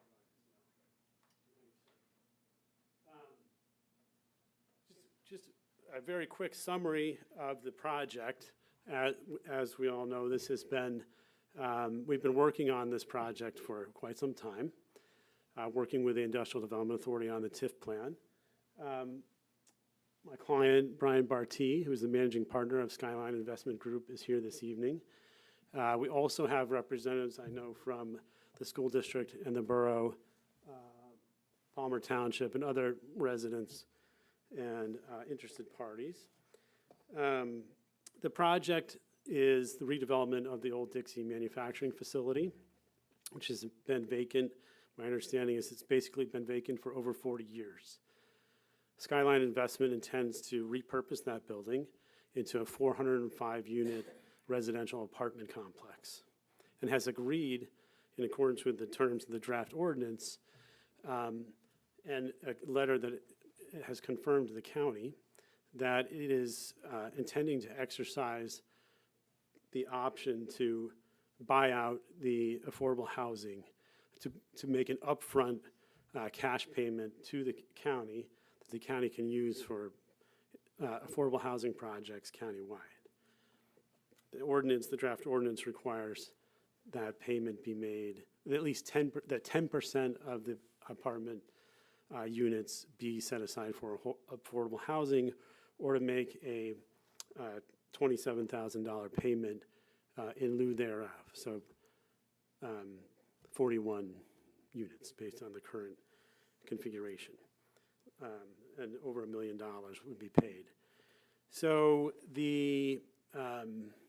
that's the project in a nutshell. The bonds we're looking at, based on the current millage rates and the participations of the participation of the three taxing bodies and current interest rates in the market. These are all projections and assumptions. Roughly gross proceeds of $26 million. After issuance costs, debt service reserve fund, and other set-asides, capitalized interest, the net proceeds to be used for the project are a little shy of $20 million. There are going to be two series of bonds. The Series A bonds will be roughly $5 million. They will be secured only by the TIF revenues. The Series B bonds, roughly $15 million, will be also secured by the TIF revenues, which are the incremental real estate taxes generated once the project is completed. The Series B bonds, again, roughly $15 million, secured by a second lien on the TIF revenues and a first and exclusive lien on special assessments that can be levied if the TIF revenues are insufficient to pay the debt service on the B bonds. Based on that structure, because only 25% are being secured by the A bonds represent only roughly 25% of the total principal amount. They have a senior lien, so the debt service coverage is expected to be in excess of 5 times. So we believe, the underwriter believes, that they can sell those bonds without any additional security. I'd like to finish there and let others from the community speak. And if you have any additional questions for me or for Mr. Barty, we'd be happy to answer them. Thank you very much. So this is on the agenda. We're having a public hearing, but this council will not vote on this evening. That's correct. Okay. Yeah, this is But purely. This will be then on the November 6th agenda. Yes. Are we going to have another public hearing at that point ahead of time?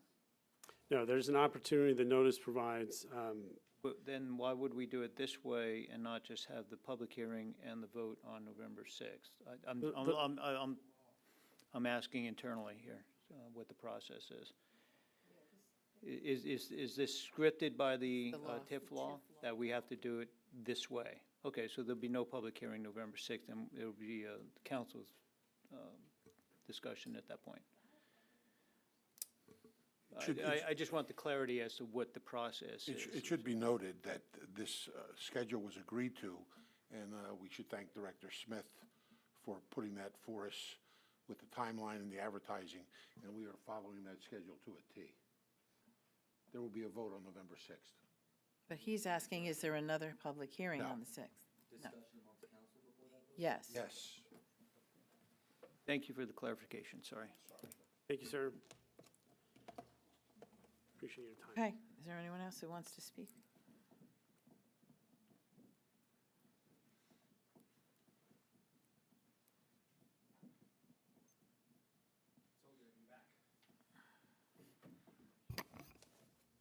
Got to state your name again, though. Yep.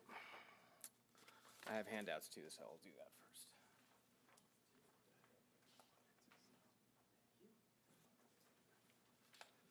All right. Good evening, Commissioners. Armando Moritz-Pelican, still at Wilson Borough.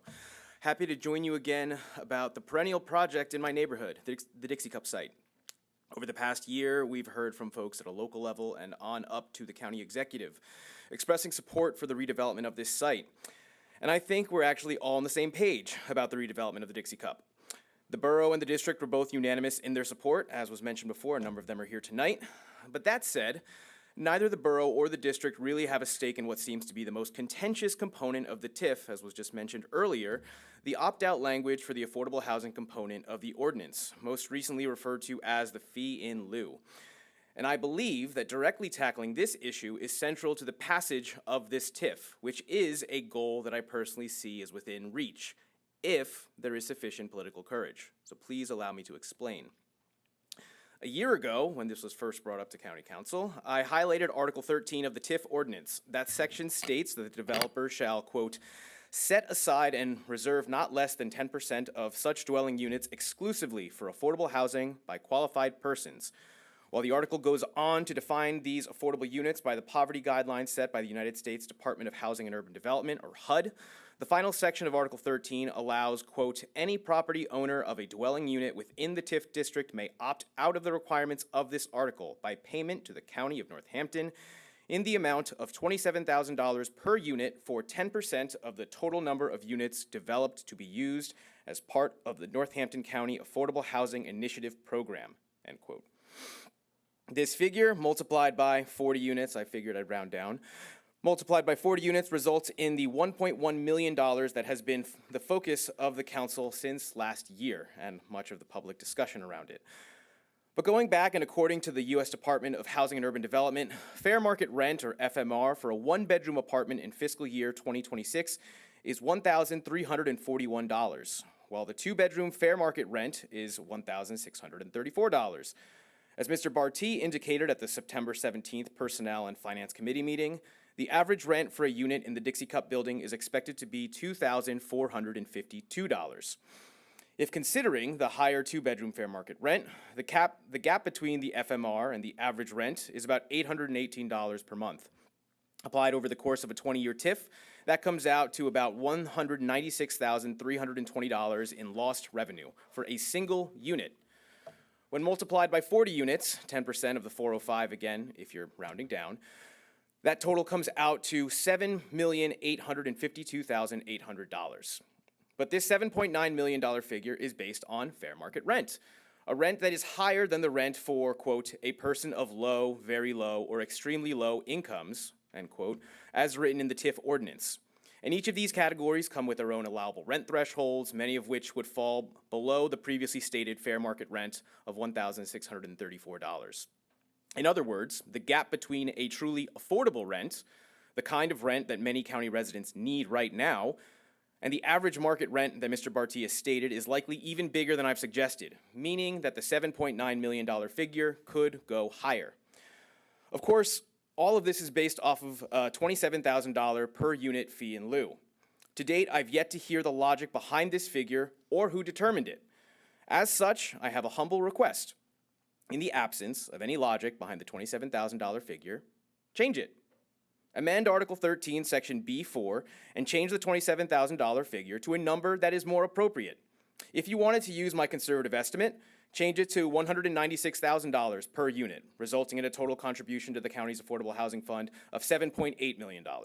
If you prefer a more modest position, amend it to $100,000 per unit, resulting in a total contribution to the county's affordable housing fund of $4 million. If anyone scoffs at these numbers, I hope you ask them why they're stuck on $27,000, a figure that we have still not seen any explanation for, and a figure that anyone who can follow the math knows is outrageous. This is a very narrow amendment to one line of the TIF ordinance, and I would defer to the solicitors regarding the proper procedure for making such an amendment. I support the redevelopment of this site, but enough of the conversation up to this point and over the past year has made it clear to me that the votes to pass this ordinance do not exist without amending this proposal. I empathize with my neighbors who wish to see this project done, and I empathize with the neighbors who think we're getting a bad deal. If the goal of policy is to make good things happen, then I strongly encourage you to consider this amendment, make a motion, and secure the passage of this TIF to reinvigorate my neighborhood. Thank you very much, and I'm happy to answer any questions you may have.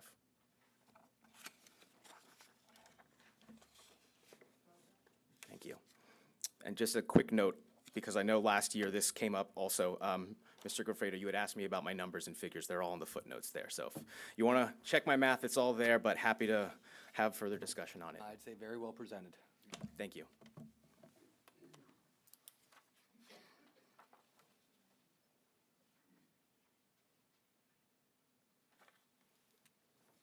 Is there anyone else who wishes to speak?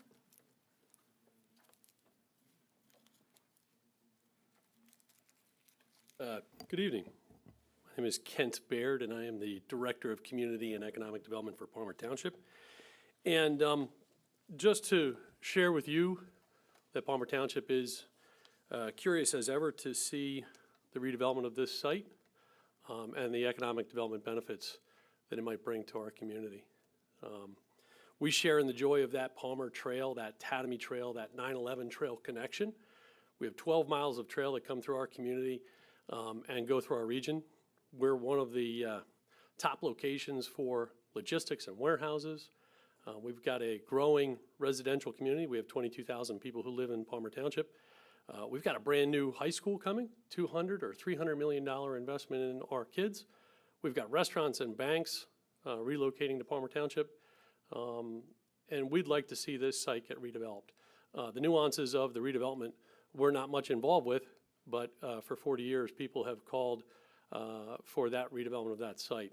And the Dixie Cup lends itself to that sense of place that we've all enjoyed in the Lehigh Valley. We've got the Crayola factory, we've got Mack trucks, we've got the Dixie Cup. We've got places that, you know, other communities can't call to, contributing to the economic strength of their community as much as these facilities have. We are an economic engine. Lehigh Valley is an economic engine in this state and in this country, and we'd love to see this site get redeveloped. We're not participating in any plan review at the moment, but to hear that it's come a long way with renderings and plans and traffic studies. We're concerned for traffic, we're concerned for our trail, and we're concerned to see this site get redeveloped. So just to let you know that Palmer Township is increasingly aware of the development plans and would love to see the economic development benefits of redevelopment of this site. Thanks. Excuse me. Sorry, I was talking to John when you introduced yourself. Kent Baird, Economic Development for Palmer Township. Thank you. Yep. Thank you.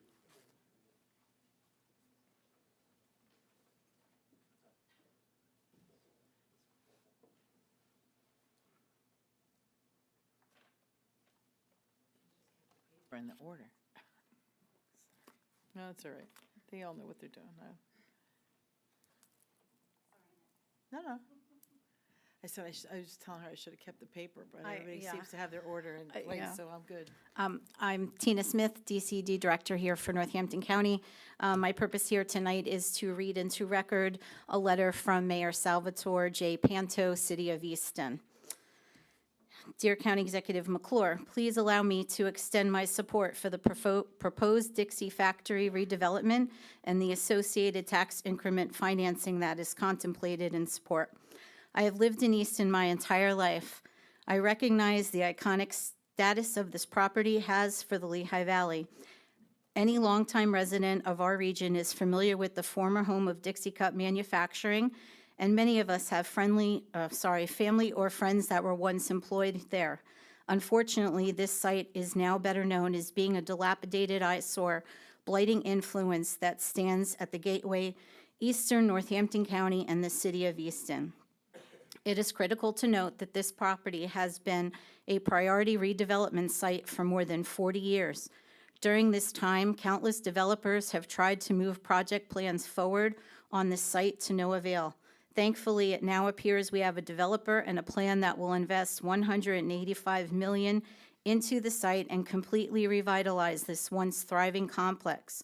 While this property is not located in the city I represent, I recognize its critical importance to the greater Easton area, and I know that the positive economic impact it will have will extend to all areas of my city.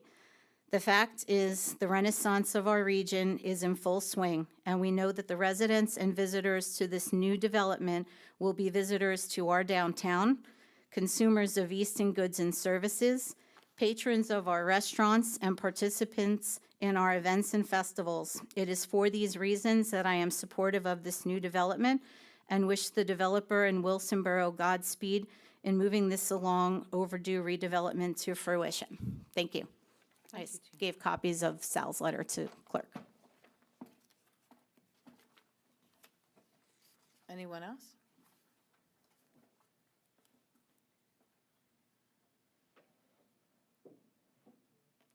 Put this up. Good evening, Council. John Burke, Wilson Borough Council President. I don't know how much more I can say about this project. I mean, we've talked about this in nauseam every time I'm here. I would say, 8 years ago when I first came on council, this was a top priority. And honestly, just talking from the council members who were on, I never thought we would get to this point where we can actually be talking about it and actually seeing the project happen. And when I came here in 2022, originally for the project from Nick Saprasaris, and we're talking about, we need to do a better job. And I think we're at this point where on our end, we are doing a better job. I mean, I have half the members of council here, our mayor's here, school board is present. We have multiple members from the community here speaking for the project. We have municipalities speaking out that they're for the project. And, at this point, we're just waiting to hear your answer. Because, I came in front of this body last month and I said, this is the time. This is where we could pull the trigger and we could start our next step in, changing how everything is done in Wilson Borough. We've had no growth since the 1980s. We've lost the Dixie closed in 1983. And I'm gonna put it out there again. I was born June 1983. Dixie closed June 1983. So I've never seen anything in that building besides what it is today. And the fact that we're here, I couldn't be happier. And I just kind of hope that council can see that this would be a huge boost for not only just for the borough, but for the entire county. So that's all I'm going to say. Thank you.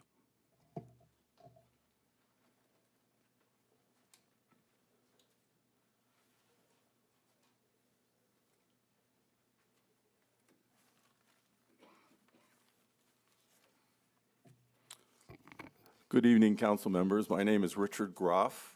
I live in Wilson Borough. I am a real estate investor and developer, a local one. I'm here to support that you pass this ordinance. And let me give you some thoughts. I took the time to come to your, I guess, was a subcommittee that discussed this. I sat and listened to your questions.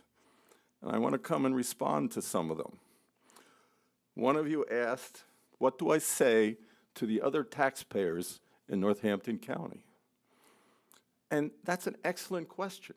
But keep in mind, what is happening here? What is the impact of this benefit that the state legislature passed to say we need to develop blighted properties? You have a developer, he's going to develop it, he's using this TIF benefit. Now, there are 3 partners to the TIF.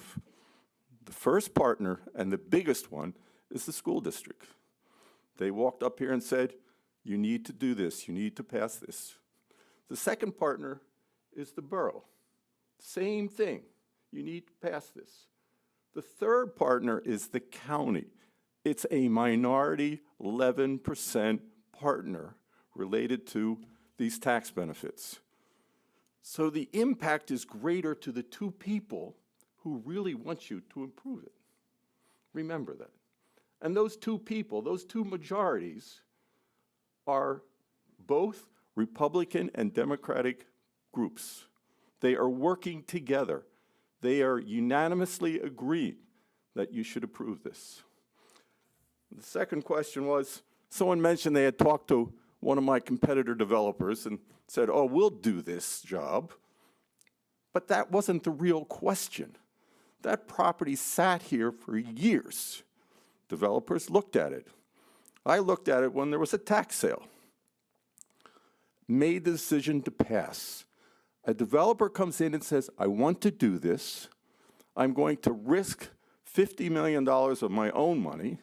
I'm going to go into a debt for $120 million, but I need this benefit.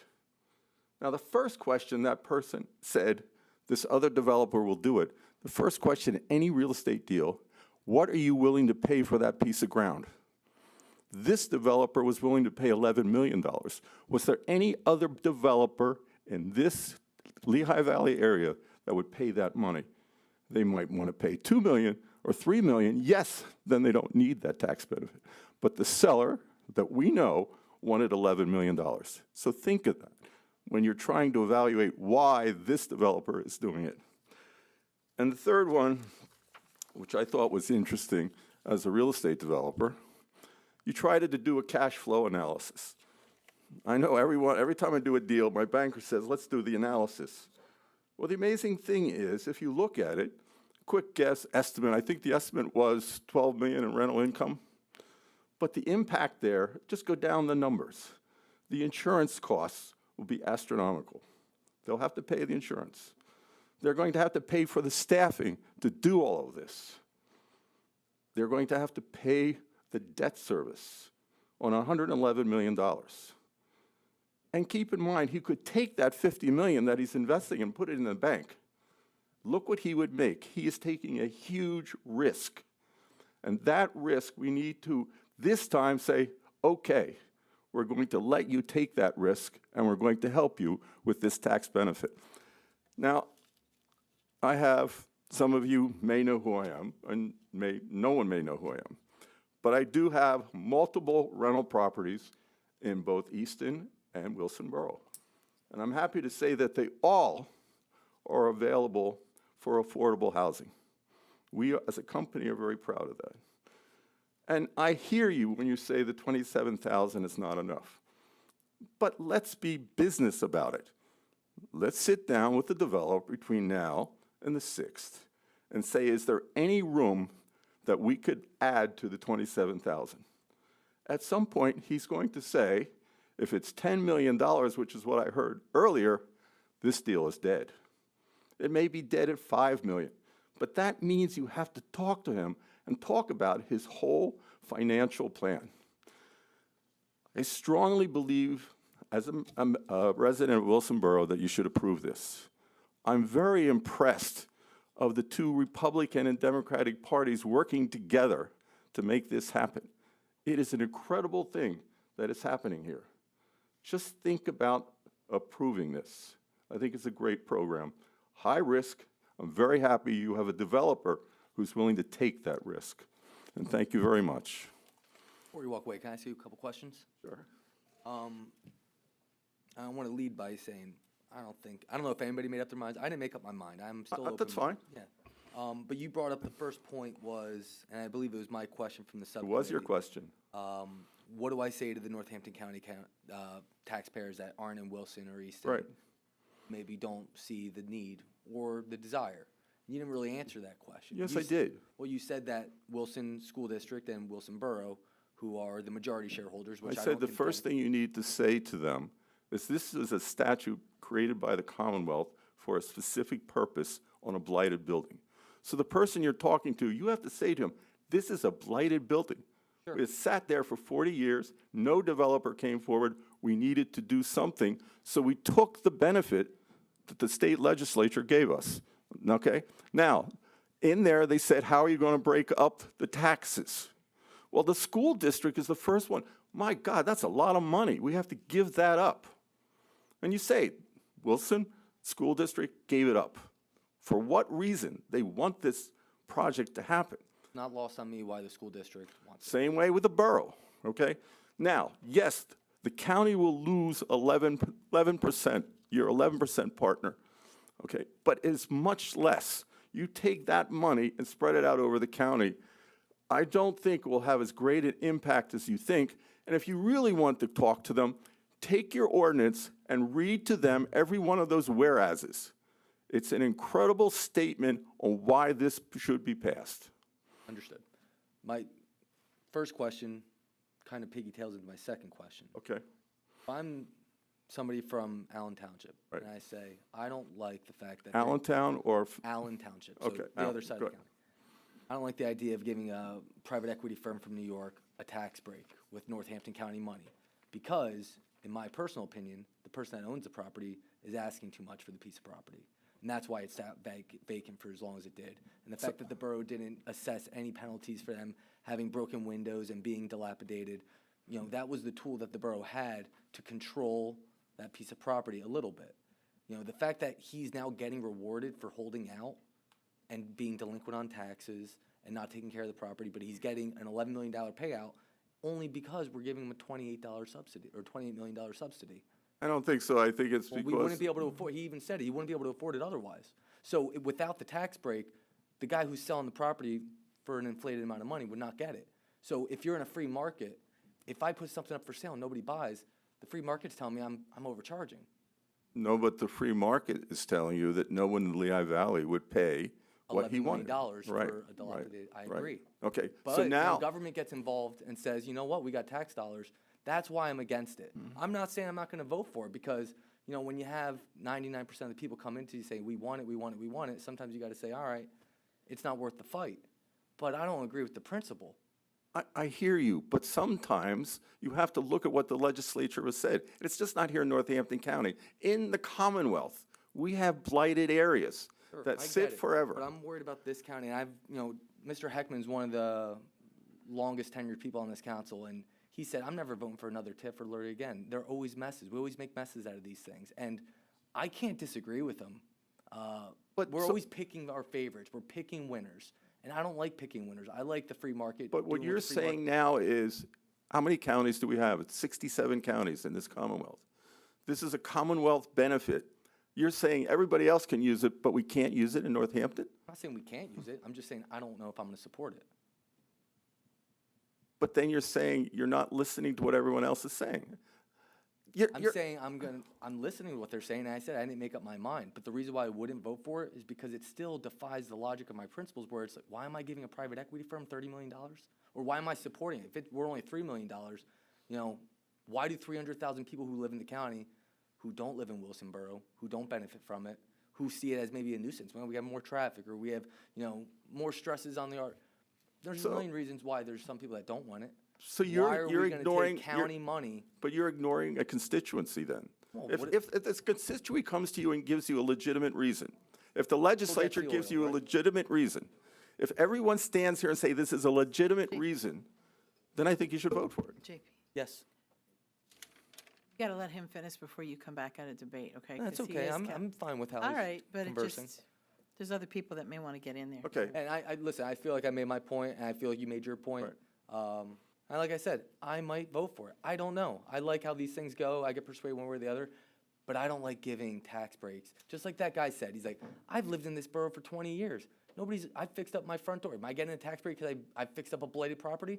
No, because he's just a guy that works and lives in a single-family home. But a guy from New York comes here and says, hey, I can make this happen. Yeah, you can make it happen if we give you $30 million. So can I give you another analogy then? Go ahead. Okay, so are you irritated with me personally? You? Yes. Not at all. Wait, because I go and have my taxes reassessed. That's the system. The system is I buy a property. If I buy it right, I can file with the county, argue, and have my taxes go down. That's the system, right? Sure. So It's a little bit in more this- complicated in this case. Would you agree? What? It's a little bit more complicated in this situation that we're talking about. Would you agree? No, in hindsight, the owner of this property should have done that multiple times. Because he didn't have to tell anyone what he thought it was worth. He could go and say what the market is worth. Now, he waited for the market, a buyer, to come in and pay what he wanted. So my question is, the system is there. I don't know that we can say ever that we don't want you to use this. This is a benefit. It's a benefit to every real estate developer in this Commonwealth. Thank you. I appreciate it. Thank you. Excuse me, sir, I have a question for you. Sure. You said you passed on it. You looked at it and you passed on it. Yes. Why? I have been, okay. It's the only question it's the only answer I want. Okay. I have been, your solicitor can verify this, I've been buying tax sale properties in this county for 30 years, okay? So any property that goes on a tax sale, I look at. And I just looked at that, looked at facing $100 million, and I said, that's not my perfect project. Thanks. Thank you.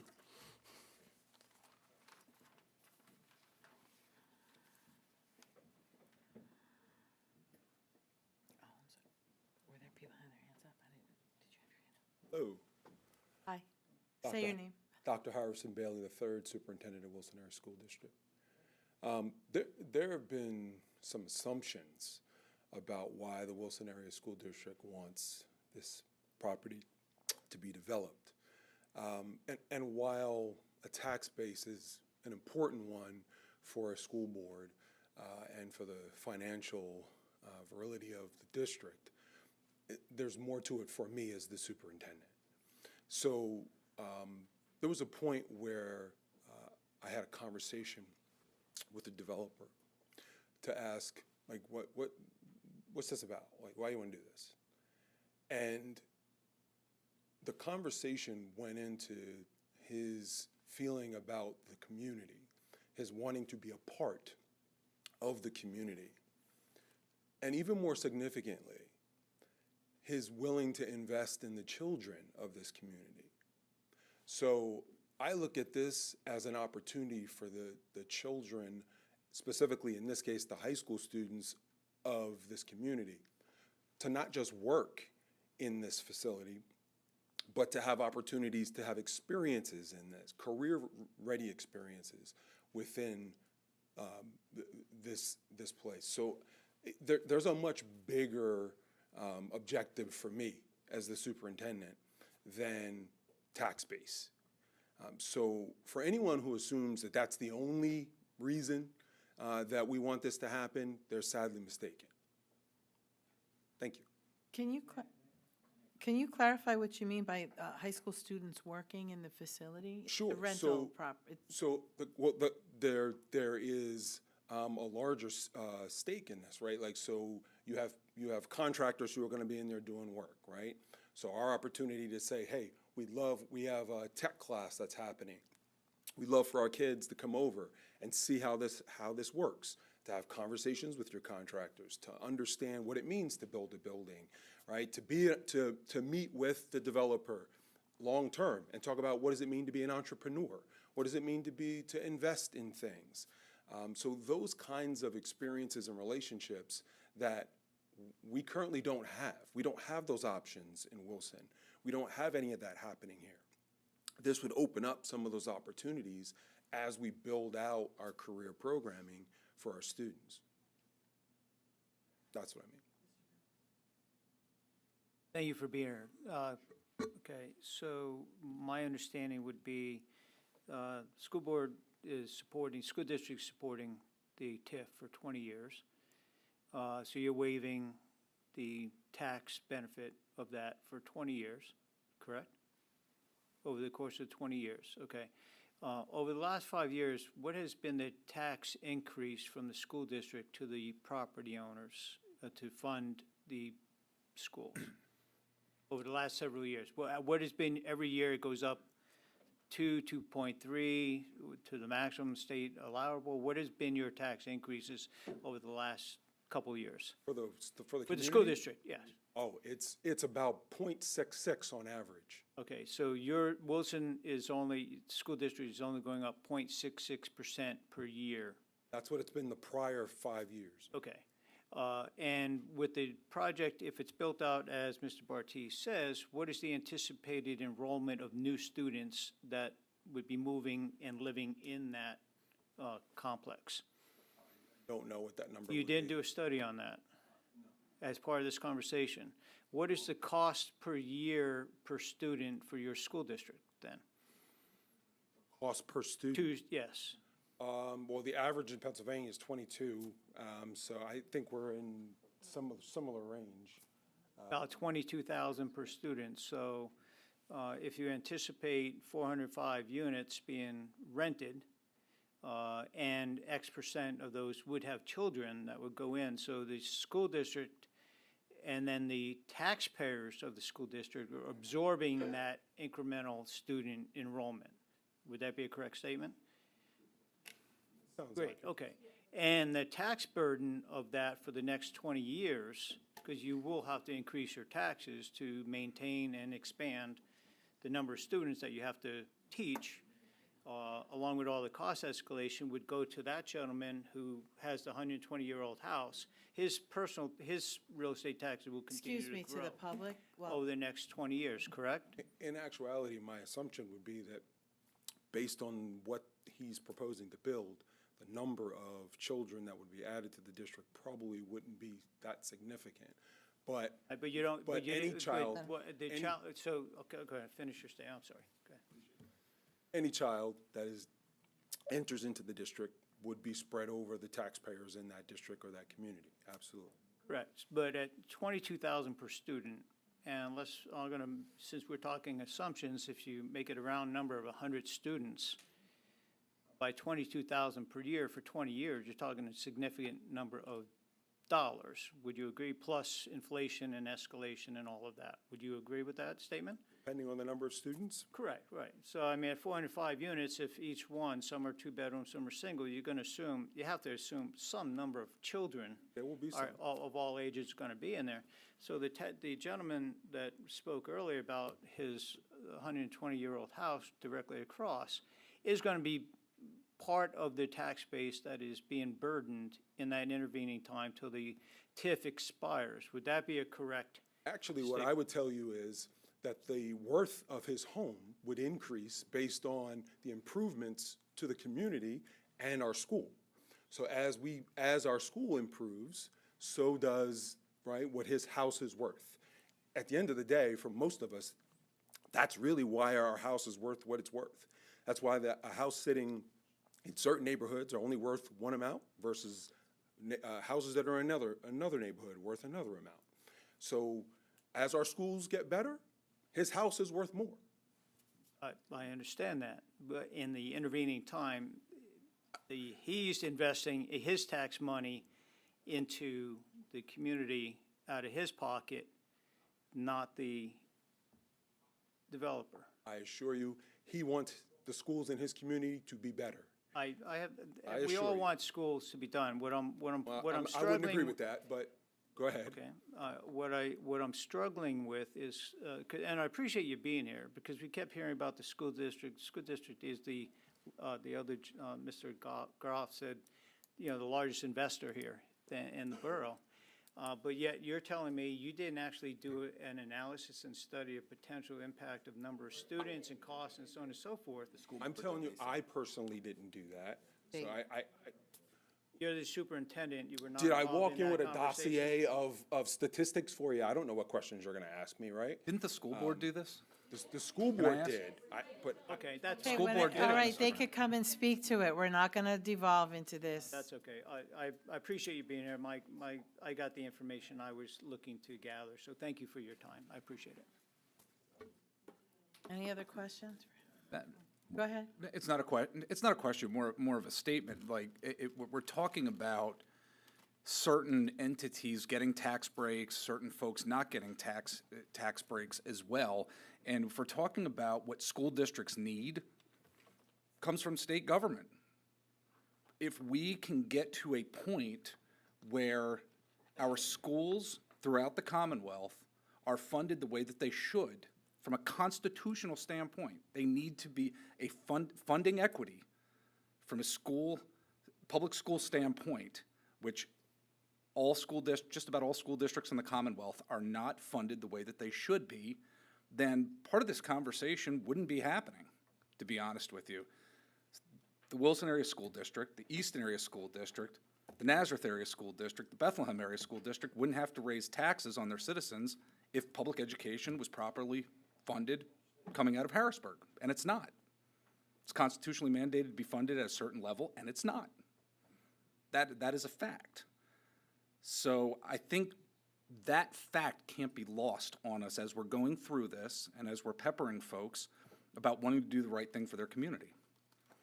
Like, let's understand it's a very complex situation. I know everybody up here knows that it's a complex situation that we're dealing with here. So I wanted to throw that caveat out to you that there's other entities involved here when we're talking about tax breaks, when we're talking about local school district tax increases, the values of homes. A lot of it is correlated with each other. I simply want to say, there's a bigger picture than how many dollars are walking in the door. There's a direct impact on the lives of kids. And we can choose to ignore that, or we can choose to place value on that. That's just the way it is. Thank you.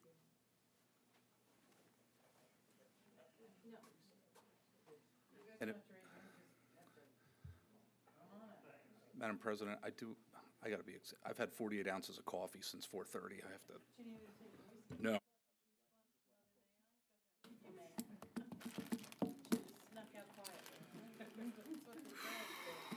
How's everybody doing? Brian Barty, owner of the Dixie Cup Building. I wanted to say a couple of things because some of the questions, while I really appreciate everyone's support, no one's going to know it the way I know it. So I'm going to be very concise. To the gentleman, Armando, who gave some good numbers that you can definitely look up on Google, but it doesn't reflect the market rents. We have Greystar, who's the #1 management company in the whole United States. We have a market study done that we paid $8,800 for. I've circulated it once. I'll circulate it again so everybody can have the correct market rents so that we can see it. It's not $1,300. So just enter that for the record, and I'll circulate it again to the council. As far as what do you tell taxpayers, there is no, the taxpayers aren't losing any money.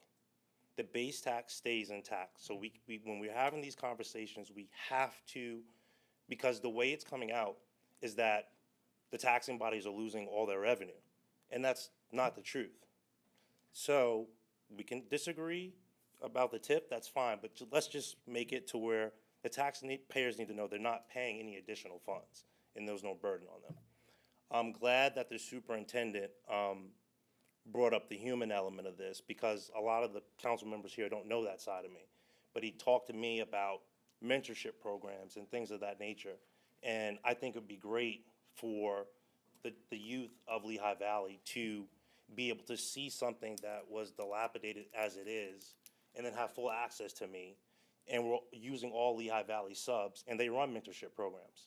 So these are the things that are going on. But I know some of the people are not equipped to answer these questions. But I implore you to definitely get a market study, because then you'll see that $1,300 is definitely not the market rate. You're about $556 off. But you'll see. And if anybody has any questions for me outside of that, you can go ahead. Mr. Barty, how are you? Sure, good. My first question would be, you made a comment to us, I think at our subcommittee, that you had no intentions of selling the property after you complete your renovations. Would you agree with that? These are long-term holds, yes. You be willing to make that part of your contractual agreement that you don't sell the property until the taxes are up to their 20-year agreement? For me to do that, yes, I'm the managing partner, and I'm the sole decision maker, but for 20 years, if someone comes and offers a 3 cap, that's my point. And I built this whole structure, put Lehigh Valley in a profitable position. As of right now, the taxing bodies are profiting $1 million more than me. Listen, my right? point is this. I Okay. spoke to you at your site about a year ago. We had a nice conversation. I believe you had to talk with the superintendent. The conversation sounds like it went the same way. You told me you wanted to help build up Wilson. I You want do. to see that community thrive. I love the way that sounds. I think that's great. The problem is, I have to completely trust you, and I don't know you. So, I don't. You're a stranger to me outside of this. I would love to see the good in everybody, and I would love to trust you, but if you're not willing to put it in writing that you have no intention of leaving, then those words kind of... John, my responsibility is to build this building and make Lehigh Valley, Wilson beautiful, to make Wilson money, to make the school district money so that they can do more and invest into their infrastructure, to make the county money so they Your can job invest is into to their make infrastructure. money. That's No, your I didn't, job. but that's not what I'm saying. That's what you're saying. I just told you what I'm saying. Brian, look, Listen to words coming out of my mouth. I'm just saying, you're in private equity. I'm not in private equity. I'm a developer. That's not private equity. I was a finance expert. There's 2 totally different Where is the sectors. money coming from to pay for The this money's project? coming from myself and my partners. That's not private equity. That's coming from our pockets. We don't have a fund set Wouldn't up. that be called private equity? Yeah, but I'm the owner. Private equity, you have to have a fund. You have to file with the SEC. It's a completely different designation. That's my field. So None of you not a guys are in pri- this for charity, right? This is a business. No, of course. You're in it to make money. If the building is not profitable, then the building fails, and then you can't debt service, then I'm not here. But I'm telling you that I have a 12-year plan to develop not just that, but other things around to make Lehigh Valley, the county, the school district, and Wilson more profitable. It's not just And about that me. sounds great. So if you would be willing to put that into the contract, 12 years, 10 years. Okay, I If can you'd be do- willing to yeah, say, I can do 12 years. Maybe not 1 million, but 3 million. Yeah. That makes this a lot more appetizing to this body. No problem. I can put 12 years. But you do understand from a business standpoint to tell me I'm going to be here forever. What happens if I end up getting married and my wife is sick and I need to raise $50-60 million to save her life? That's And then when I told John that I'm going to stay here forever, so I can't make If a you move. want to be able to do whatever you want, you can't ask for Okay. government money. We get stipulations. That well, comes here's with another strings. thing. Just another thing. Northampton County, it's not their money. These are privately raised bonds. So there's a big difference. It's not coming from any of the taxing bodies. Mr. Barty, I understand the tip. Okay. If this building gets built in a year, on day one, when it starts selling rent, those people have to pay tax at the normal Yeah, rate. of course. Right now, we are reducing it by a lot. No, you're not reducing it. You're Just foregoing. re-listen to what I just You're said. foregoing the delta. Re-listen to what I just said. Okay, go ahead. If somebody comes in here and doesn't get a tax break, Okay. they build it without any government money. Day one, it's operational. They have to pay 100% of what the course. place is evaluated at. You will not. You will pay Correct. what it is right now. Correct? So you're Why betting is the on- lawyer shaking his head? You can come on up, John. TIF is very different from a LRTA. A LRTA is an abatement. They don't pay. It's all an of their incremental taxes. tax increase, right? Thank you. So, under a TIF, the property owner pays 100% of their real estate taxes in the ordinary course. The way it stands right now, correct? That's the way a TIF works. That's what I'm saying. So if he goes and builds that out, puts 405 units, doesn't get government money, doesn't get a TIF, day one that he starts charging rent, and he has to pay the taxes on the reassess the value of the home, it's a lot more than what it is getting right now. That is the break. No, you're misunderstanding the TIF law. He has to pay 100% of the real estate taxes. The taxing bodies agree to pledge the incremental tax revenues generated from the completion of the project for a period of years. Yeah, that I will don't know pay what the we're debt disagreeing service. on. You're saying that he doesn't have to pay his taxes. No, I'm not saying that. Oh, I'm I saying he thought doesn't have that's to what I pay heard the you say. increase on the reassessment. I understand what it is. I get what you're saying, but you're saying. That's and the that's tax whole, break. I'm And not- that's the whole purpose that we're here, because we're asking the three taxing bodies So to to Mr. defer. Armando's point, you know, Well, his numbers are way off, so. I'm not disagreeing with that. I'm not asking for 8, but I'm asking for 3. You gotta understand something. The debt service doesn't allow me to. And let me just make another thing clear.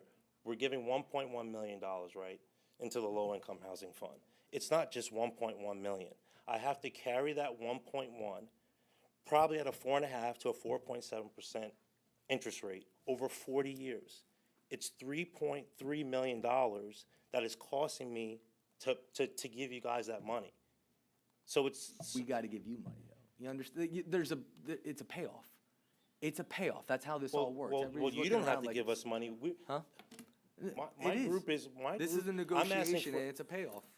So basically, the pressure is, I need to give more money to you guys for your vote. Is that what you're saying to me? No, you think I'm going to get the affordable No, I'm housing just to the asking poor the- people I'm that just live in asking the Wilson? council. That's what I'm saying. Huh? I don't like the idea of any of this. I think it's all, it all feels dirty. We're picking you, but you know what? This is a big building and a big area, and a lot of people mean a lot to it. But at the end of the day, you're still getting $30 million. But there's a lot. Well, first of all, I'm not getting it. It's going. There's an intercreditor agreement entered. I don't touch the money. It's going to the building, number one.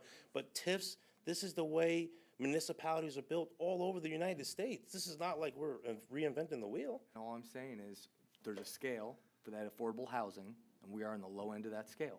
I just went in according to the TIF ordinance, and I'm barely squeaking over the line with what I'm paying to the three taxing bodies.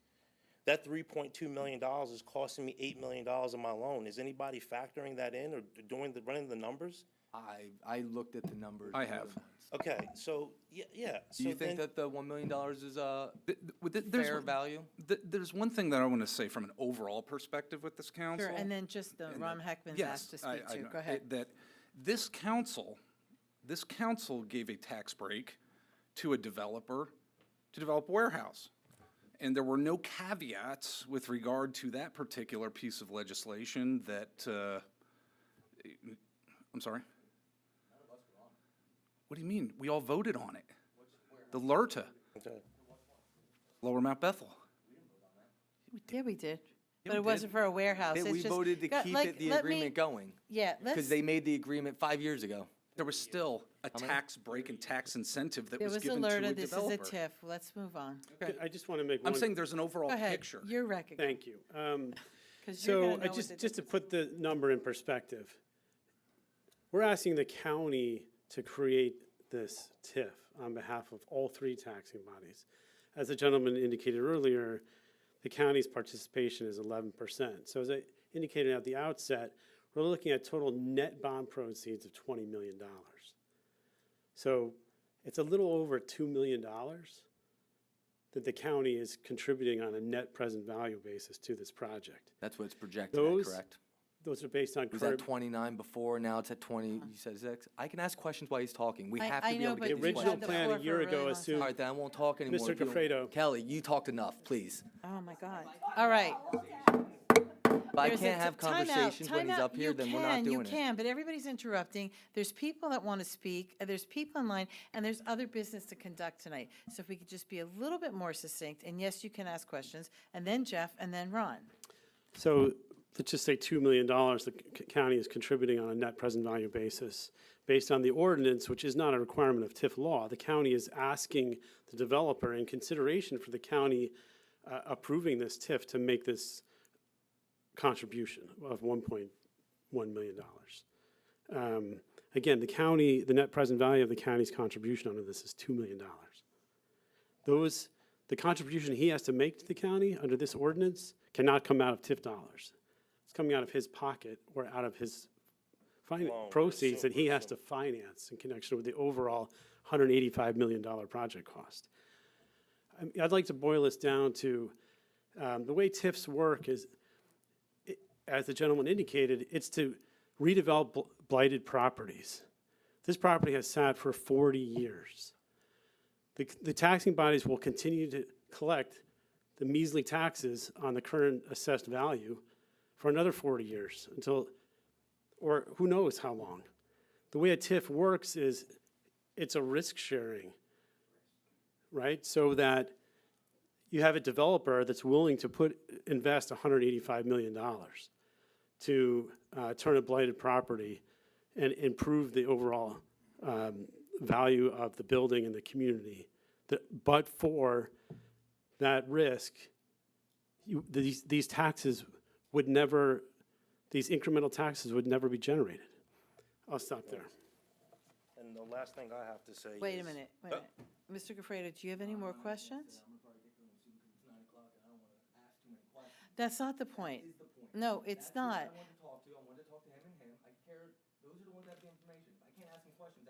And I like your questions, John, so... You can, I just am... Wish you all the best luck in the world. Hope it passes for you. I think we're getting hosed as a county. I said my piece. I'm gonna go. The last comment I have to say is... I didn't I'm recognize sorry. you, okay? I'm Because there's sorry, other Lauren. people that have questions go on ahead. council. Thank you. Did you want to continue? I said what I said, Madam President. I appreciate it. I do not believe we are getting hosed as a county. For the love of God, the ball busting that is going on here with regard to this is absolutely astonishing to me at this point. And I'm sorry to use that verbiage and terminology, but it has been vacant for over 40 years. Come on. We have a developer here in the audience. He wasn't able to do it. He looked into it. Various other developers have looked into this. Not able to do it. We have somebody in front of us who is willing to do this, to put his own money out there. This is incredible to me at this point where we're at, this ball busting with regard to this gentleman that's in front of us who is actually trying to do something good for a community here in our county. And I'm sorry for the passion. I'm sorry for using that terminology again, but we have this tool to use. We have this tool to utilize. If we're not going to utilize it now, when are we going to use it? I'm sorry that the individual who was initially selling this property may have inflated the amount. There's nothing we can do about that now. We have what is in front of us right now. We could talk about what's going to happen 20 years from now. We talk about what's going to happen 10 years from now. But what is in front of us right now is what matters, especially to the Wilson community. Mr. Heckman? Thank you, Madam President. Good evening, Mr. Barty. How you doing? I'm doing fine. How are you doing? I'm fantastic. I promise I'm not going to bust your genitals. I need them, please. Yeah, no, I, the respect to Mr. Warren, I have no intention. I just want to ask a couple questions, and that's all I have. 1,000%. Okay. One, and you said this before, what did you have to pay to get the building? It was $11 million. All right. Now, if I'm not mistaken, Mr. Reedman's holding the paper or the mortgage on the property, correct? Yeah, we have a $9,952,000 mortgage left on the property. Okay, so let's say, and I know your intentions. I have no doubt about your intentions. I have no questions about your what you'd like to see.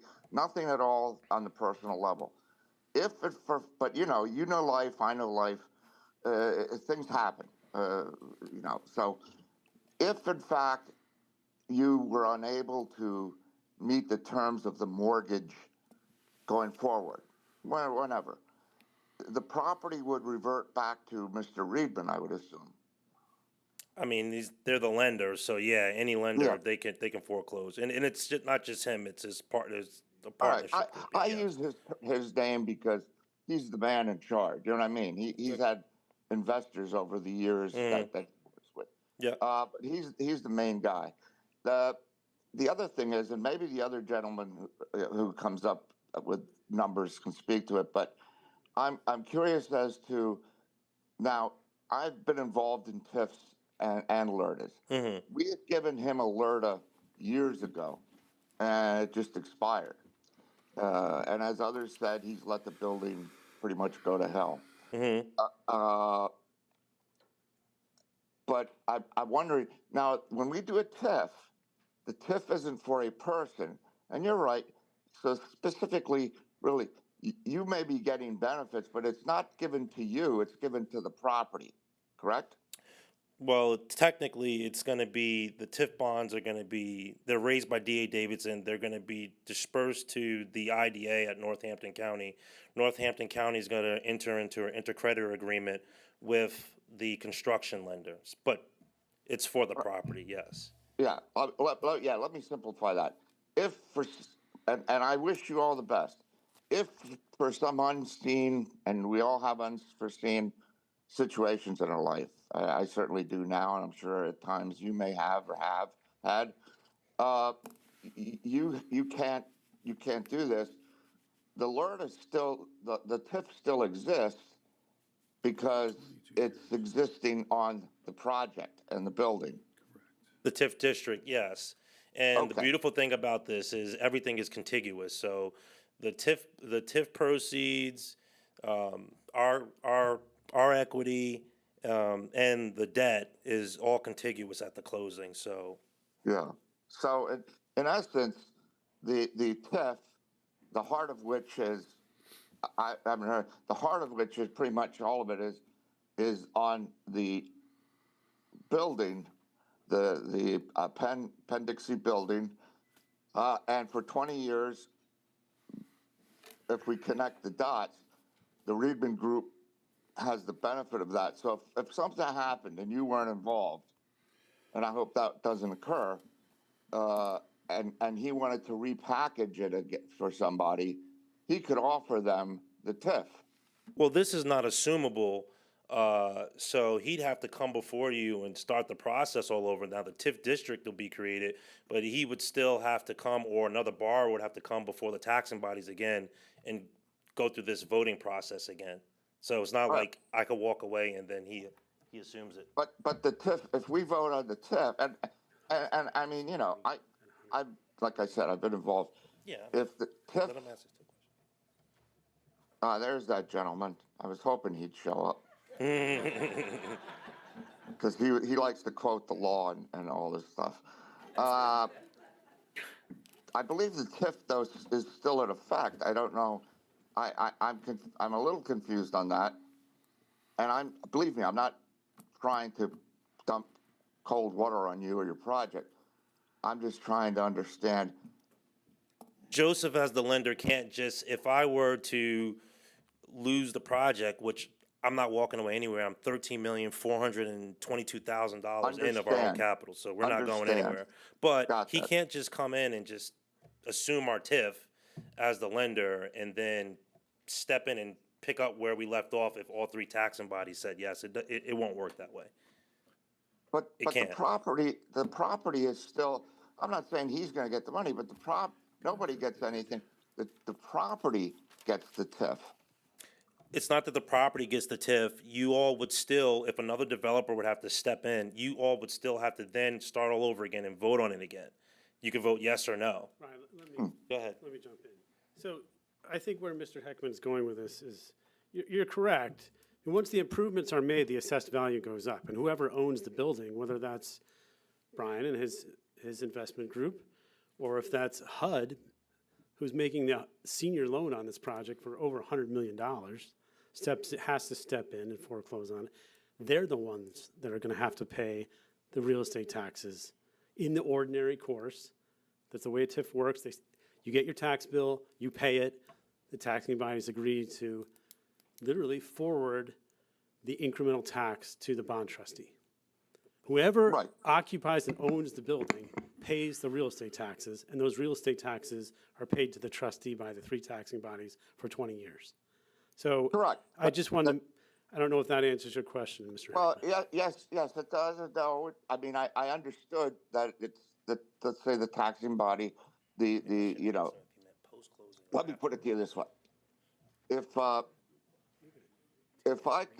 he can't make it and a group comes in, it's 20 years. So I don't know. Let's say a video arcade organization buys it because they say, "Man, this area has lots, and we're going to rent out some apartments, but we're also going to do A, B, and C." The property already has the TIF on it. So what exactly do they come to the county for? Because they have to put that taxes in lieu, in lieu, I get that. But, do they have to do any more than that? No, as I said, they'll get, whoever owns the building is gonna get the tax bill, and they have to pay their taxes. Okay. And then the taxing bodies under the TIF have to forward those incremental taxes, again, they keep the base taxes, forward the incremental taxes to the TIF trustee for 20 years. Okay, so it doesn't matter who's in the building or what's happening. Correct. For 20 years, the county doesn't see the money, but the financing body does. The trustee for the bondholders receives. All right, the trustee for the bondholder. Which is the IDA, correct? Okay, and I think, fair enough. I just wanted to get a sense because, this property, I agree with that. Everybody has said pretty much as far as the benefit. It's, I was involved in the steel part, TIF, and, we all have those of us that have been involved all have our opinions of what properties, TIF, what it applies to, what doesn't apply to. I thought this was more of a LERTA project. I didn't see the broad expanse. But that being said, I appreciate your answers. Thank you very much. I'm finished. Thank you. Mr. Kraft? I have just I can't believe it's 26 years ago already that we were working on the same exact thing for something called the Bethlehem Steel. Right. Had no idea a casino was gonna go in, had no idea. Everything that was built out there was built out from the TIF, okay? Ron says he was involved, I don't remember him being there, but, we did that. It was a 125-acre project. Bethlehem School District is massive. Me and Ron Engel, if anybody remembers Ron Engel, stood up in front of the Bethlehem School Board and asked them to approve this TIF. And they had way more money involved than anybody in this small TIF that you have. I think this is a tiny TIF. They had I think its record in 2020 they said there was over $100 million worth of investment that came in from this TIF being there. And I don't know, I don't have the numbers because I can't read the article because it's behind a firewall with the morning call. But they did an article on what happened and all the things that we built there. And if everybody been to the Sands, and you guys go to the Music Fest grand opening and all that stuff was built from that TIF money, everything that's there. So what kind of investment do you see? I know there's trails and things that are going to connect it. What kind of outside investments do you see that the TIF area could draw? The TIF district or just the Dixie? Your district, the district that you have, because I know the district is. The district that we have, now do you just want, that's a very good question. I know the number, but I just want to know how to answer this. Are you asking what he anticipates this catalyzing in the? Yeah, what would surrounding when we did the steel. I walked around the steel when it was all the steel. We didn't have the Sands. Nobody was there. Nobody knew anything was going to happen. So with the Dixie being the first, or let's call it the catalyst, like the project that you're referencing, this district could generate close to tax dollars. It could generate probably $22 million a year within, because like I said, so John, I'm going to be here for the next 10 to 12 years, so I do have a long-term vision. I don't want you to sign a 12-year. I'm going to be here forever. I'll put it in there. It's okay. 12 years, I'm cool with that. But anyway, it could generate about $22 million in tax revenue. As far as business revenue, it's staggering. You're talking about, $29 to $32 million a year, because I'm going to put retail there and XYZ. I don't want to get all if you carry on, when we did the Sands, and like I said, Engel and I sat at the school district meeting and stood in line and talked to have them, Bethlehem Area School District at Freedom High School, I believe we were, in the auditorium because it was packed. It was way, way more contentious than this, And they approved it, and we had no idea the Sands was going to go in there. We had no idea who was going to come there. And look what was built. The Sands was built first, and then the taxing body that was, how much money that generated. Right. And then that was used for Arts Quest and PBS 39 and everything else that was built out there came from that money. And if you don't have a vision, if we as a body, we're 11%, as you say, 11% here, the county, 11%. It's nothing. These other taxing bodies, these people want it. I think some people on this body think their parents and have to make them not make a bad decision. Right. We're not their parents. They spoke, said they want it. I'm 100% for this.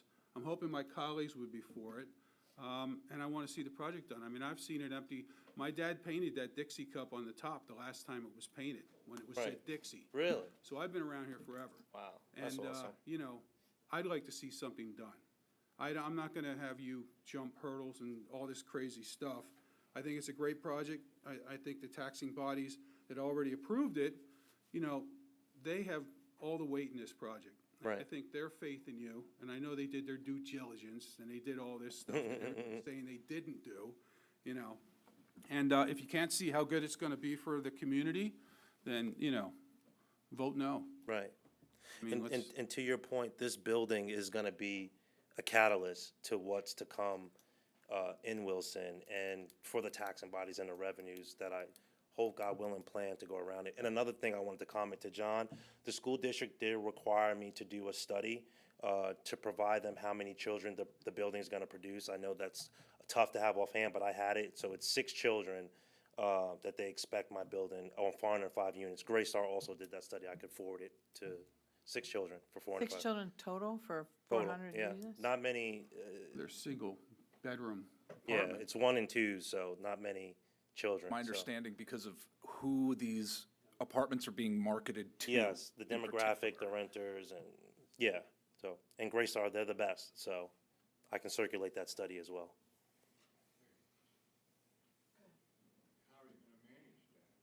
Greystar is the management company, so. Sure.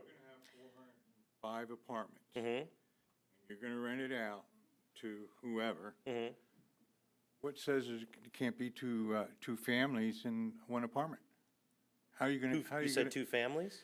Say if somebody comes along and says, well, geez, I got $3,400 in rent. Mm-hmm.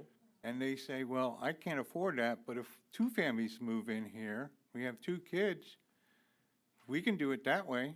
How are you gonna manage that? Well, we're not discriminating against families with kids, but as far as the management goes of the building, Greystar is going to handle that. They're the best. Their asset classes around the country are performing at a top level. So I don't have to get into the weeds on that because they know exactly what they're Okay, doing. so you're telling me they're gonna be there when your apartments are done? Every day. And they're gonna put out an application probably for the family to rent the apartment. After that's all done, their eyes are looking somewhere else and somebody comes in and moves in. How are you gonna stop that? You said their eyes look. They work for me year long. So they're gonna be managing the Yeah, they're security on at all? site. Yeah, every day, 365, and 366 on leap years. That's it. Oh, good question. I'm at 9:18. Is there any other members of the public that wish to speak at this hearing tonight? Because there were several prior. I'm not trying to, because it is supposed to be a public hearing, not a council debate, but come on down. Let's get you guys in, I because know other you business. asked me up earlier, and Sure.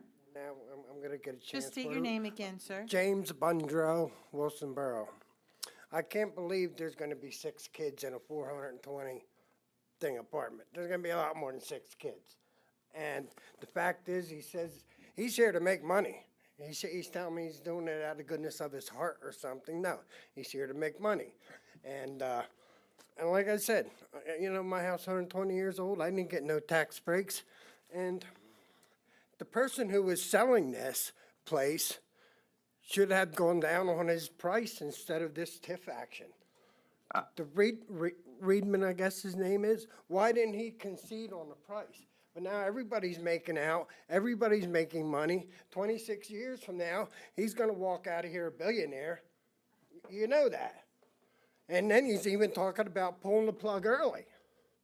So let's pull the plug early, sell it to somebody else. He's here to make money. That's all he's here to do. Whether he thinks he's gonna help the community and whatever. And as far as school taxes go, I've been paying my school tax for 35 years, and I thought I was doing a good job in supporting this Wilson Borough and the taxes. You know, I did. I paid them. I've never not paid a tax in Wilson Borough. And for somebody to come in from New York, Park Avenue is a pretty high place. They're coming in, and he's getting a big tax break. None of the local people get tax breaks. None of the local businesses get any kind of tax break. We're all sitting back and say, the guy's coming in, hey, there you go, here's a big tax break, 26 years, and he's here and saying he's not making money. I disagree with that. And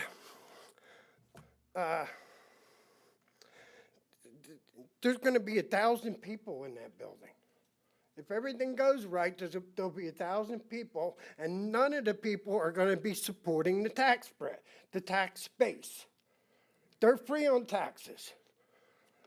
The gentleman coming in here is supposed to pay the tax base. Mr. Bonner, excuse me for 1 minute. Could everybody stop the side comments? He has the floor.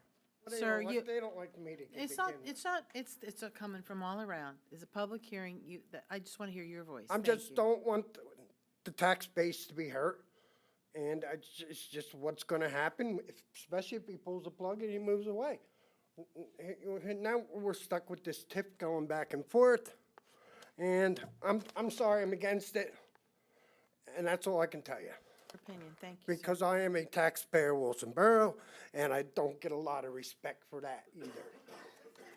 Thank you. I was just going to say, sir, that I think that your house value will go up, and all of those My people, house is paid for. I My know, but house when you is, go to I've sell talked it- to real estate people, and it's going to stay the same. It's not going to influx or anything. My house value is good. My house is paid for. I'm not saying it's not paid for, but when you go to sell it, it goes by how much homes are being sold in the area. So this is probably going to make your house value go up, and it's going to create a lot of revenue, even in earned income tax, for all those people that move in. It's going to be a really great thing that's going to happen for Wilson Borough. Yeah, and let's talk about the small business owners around. Well, you know what? It's going to go right on by them. They're not very happy.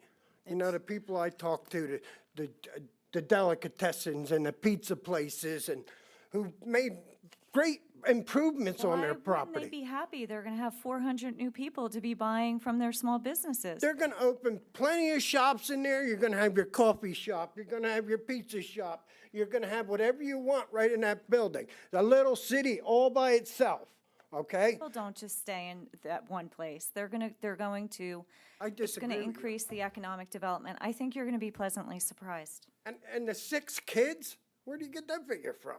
That's because those are one-room apartments, and they are making it for people who work at home and who. I agree with the gentleman over here. There's going to be an influx of people which he cannot control, and there's going to be certain things. I'm just saying. I'm looking after the taxpayers of Wilson Borough. I think they deserve a break more than somebody from New York. And this guy from, I'd like, just, hasn't he bought some more properties around the area without the TIF? That's not being discussed tonight. Maybe that's true, but I I'm just heard here to he's listen to you. So That's he's all. coming in and never mind then, I can't say that. I'm just against the idea of, because I see too many residents, too many small business owners who didn't get the chance, who didn't get the tax break. But they made the big improvements on their property. They may put new pavements in. They did a whole lot. And they're not getting any tax break on what they did to their buildings. Or I'm not getting any tax breaks. I got a 120-year-old home. It's been worked on. It's been maintained. It's been everything. You know, it takes a lot of work to keep a 120-year-old home going. Right? It takes something. And why didn't we, the tax credit should be the same, and he's coming in and he's building luxury. Luxury, I mean, everything you want. Pools, spas, swimming pools. And I think he should have to pay just like everybody else has to pay. Matter of fact, the last Wilson Borough meeting I was at, their vice president got up and say, whoever comes to Wilson Borough is going to pay what they got to pay. That's what I heard there. Thank you, sir. Thank you. Anybody else for the public hearing?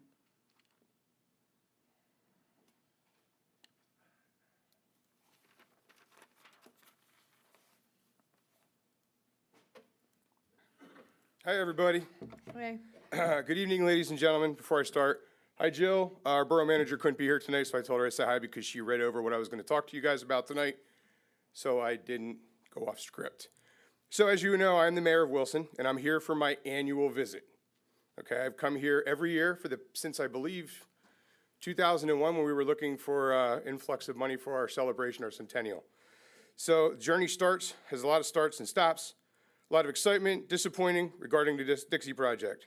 Started several years ago, 2022, with a lure for Nick Tapaceris. Nick was looking to buy the building. He was putting in a last mile logistics operation, which nobody wanted a last mile logistics operation except for Wilson, because it was classified as a warehouse. And even though it was going to be live, work, and play, it still came off as a warehouse. So the deal fell through, okay? Fast forward, Brian Barty comes into the picture. May of 2024, and I'm sorry he's not here right now, but a TIF was introduced by Mr. Gaffredo and Mr. Kapora. Nobody knew where the TIF came from, okay? And the sponsors, we started, it was introduced in May, and then in June 6th of 2024, we were speaking with you folks about the TIF, and the TIF got tabled because there were some questions that you all had. So one of the gentlemen, Mr. Gaffredo, was heading to vacation, I believe in Myrtle Beach the following week, but suggested that we meet with the school district and the people who put the TIF together for you folks. So when I say you folks, I'm not saying council, I'm saying Tina and her team with Steve Barron put the TIF together, okay? You guys had a really good deal, but we weren't getting anything, we were just looking to get the building done. And Mr. Gaffredo said, I think you guys should meet with them, and I will support it and make sure as long as the borough is happy and getting what they need, and as long as the school district is happy and getting what they need, I'm happy, and we'll go ahead. And that was exactly what was stated at the meeting. I actually went back and kind of looked, and we had some sidebar conversations, and I appreciated his input. Like I said, I'm sorry he's not here. So after that, we took their advice, and we met with the school district. We invited several of you, I believe a couple of you were there, at the school district for the meeting, and it was discussed, the county had their deal, you guys need to talk and get your deal with Mr. Barty. So that's what happened. We sat down, we went through. In that same time, the day after the meeting, Mr. Giovanni had Mr. Hyman reach out to me about the property as well. Property was already sold. I have no say in who buys the building and who Mr. Riedman was going to sell the building to. I'm just glad that he was picking people that were looking to do something with the project and move it forward.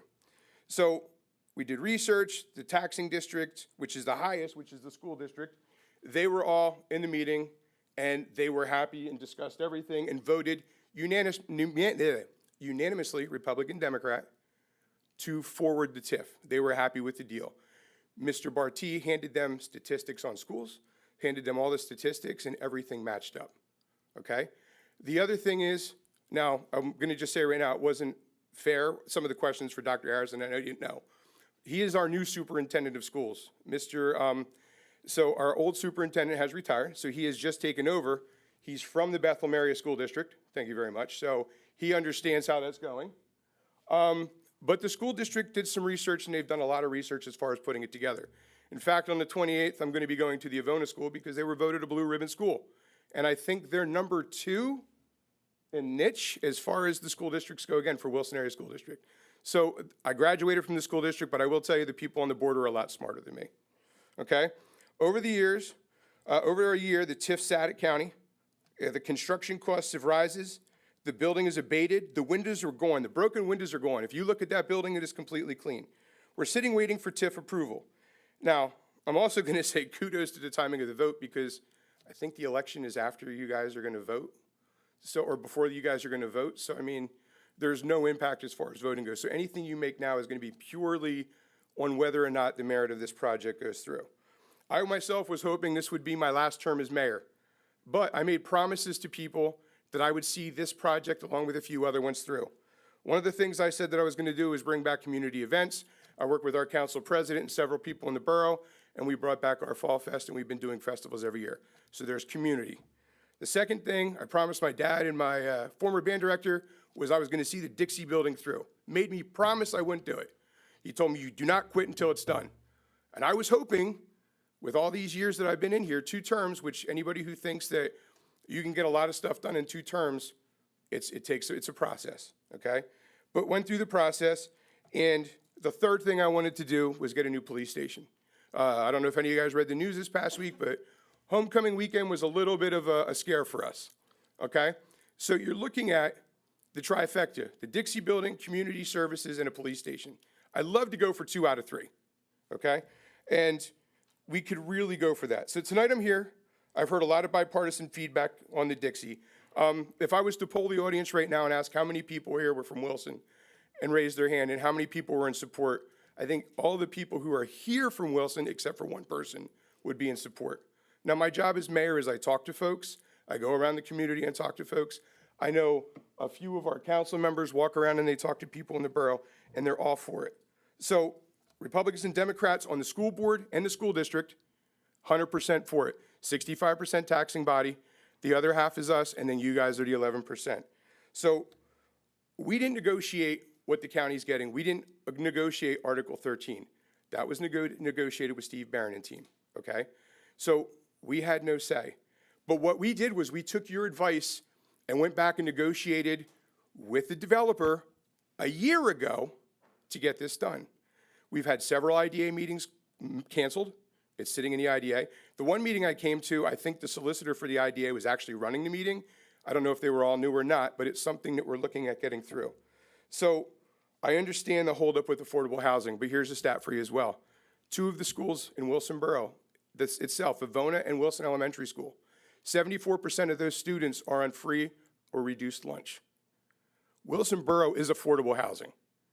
Okay, it's the way it is. If you look at the entire school district, the middle school, Williams Township, over 50% of the students are on, they're on the free lunch or quality of lunch. So a lot of that is through, we have the Link Center in Wilson that does a lot for affordable housing. So I believe the disconnect between the council and the development team for Northampton County is where this whole thing is being held up. The school district's on board, the borough is on board, and the holdup seems to be Article 13 that wasn't even negotiated with us. So now a year later, we have a project that's being held up. Construction costs are going up. God knows, we know construction materials are going up. Mr. Harrison was, Dr. Bailey was talking about the construction and the tech crew. I work tech crew for the drama club. Tonight I'm missing a bill with the kids tonight. A 2x4 a year ago is not the same price as a 2x4 now. God knows windows going in are going to be more. So even though we're splitting hairs over money that's going into this building, he's still going to be paying taxes, he's just not paying the increments. The people who are living in those buildings are going to be paying taxes. So their tax revenue is coming, they're just not paying the incremental. He said he was going to sign a contract, so I seriously was hoping that we could get this done, and I know like health costs are rising for borough employees. We need this building to work for us, not just sit empty. I think this year alone, if I'm right, we're looking at about a $200,000 increase just for our employees alone in the borough. Our police department, who greatly are needed right now, our borough manager and office staff, our fire department, our public works. This is stuff that's going up. And the more that we sit on this TIF, I know you folks are waiting for money, but it's costing us money. It's costing my borough money. It's keeping me there for another 4 years. And I was hoping to go out on a high note and get this done. And I know you folks are voting for it, but I'm asking for you to please, please vote in favor of this and get this rolling. My town needs it. I know you guys are hurting. I heard the report before. I heard the folks who were sitting here and might be furloughed. We have no debt service in Wilson. We don't want to take out a loan. We have been very good at keeping ourselves solvent, scraping by. This is something that would be a positive impact for my community. It would be a positive impact for the local businesses. It's going to be a positive impact all around. Nothing better than putting a brand new high school football stadium and an area next to a dilapidated building. My daughter graduated from high school 4 years ago. Picture grew up, the picture came up on my memories. It's her in front of the building with the broken glass. My other daughter graduates from high school this year. It was a lot better taking a picture in front of the building the way it looks now than it did then. So we need to get rolling on this. 2022, 2023, 2024, we're going into 2026. The debating back and forth has to stop. We need to get this rolling. The bigger tax bodies have voted for it. I need you guys on board, and I hope you are okay with what I said tonight, and I thank you for your time. Thank you, sir. Thank you. Oh, I'm sorry, one last thing. I apologize. It was brought up about, we did not penalize Joe Reedman. The previous council before myself, Councilman Burke, Councilman Bracken, and the other folks came in, did not. When we came in, we penalized him continuously to the point where we put liens on the building. So we did penalize him for broken windows. We had our fire department and team go through there and penalize him several times. So those were penalized going through. But once again, I want to thank you for your time tonight. If you have any questions, let me know. Is there anyone else from the public who wishes to speak? Can't have double dips. No. I'm sorry, no. Anyone else who hasn't spoken wish to speak? Hearing no one, is there any further discussion on this matter this evening? Are we going to do this all over again in 3 weeks?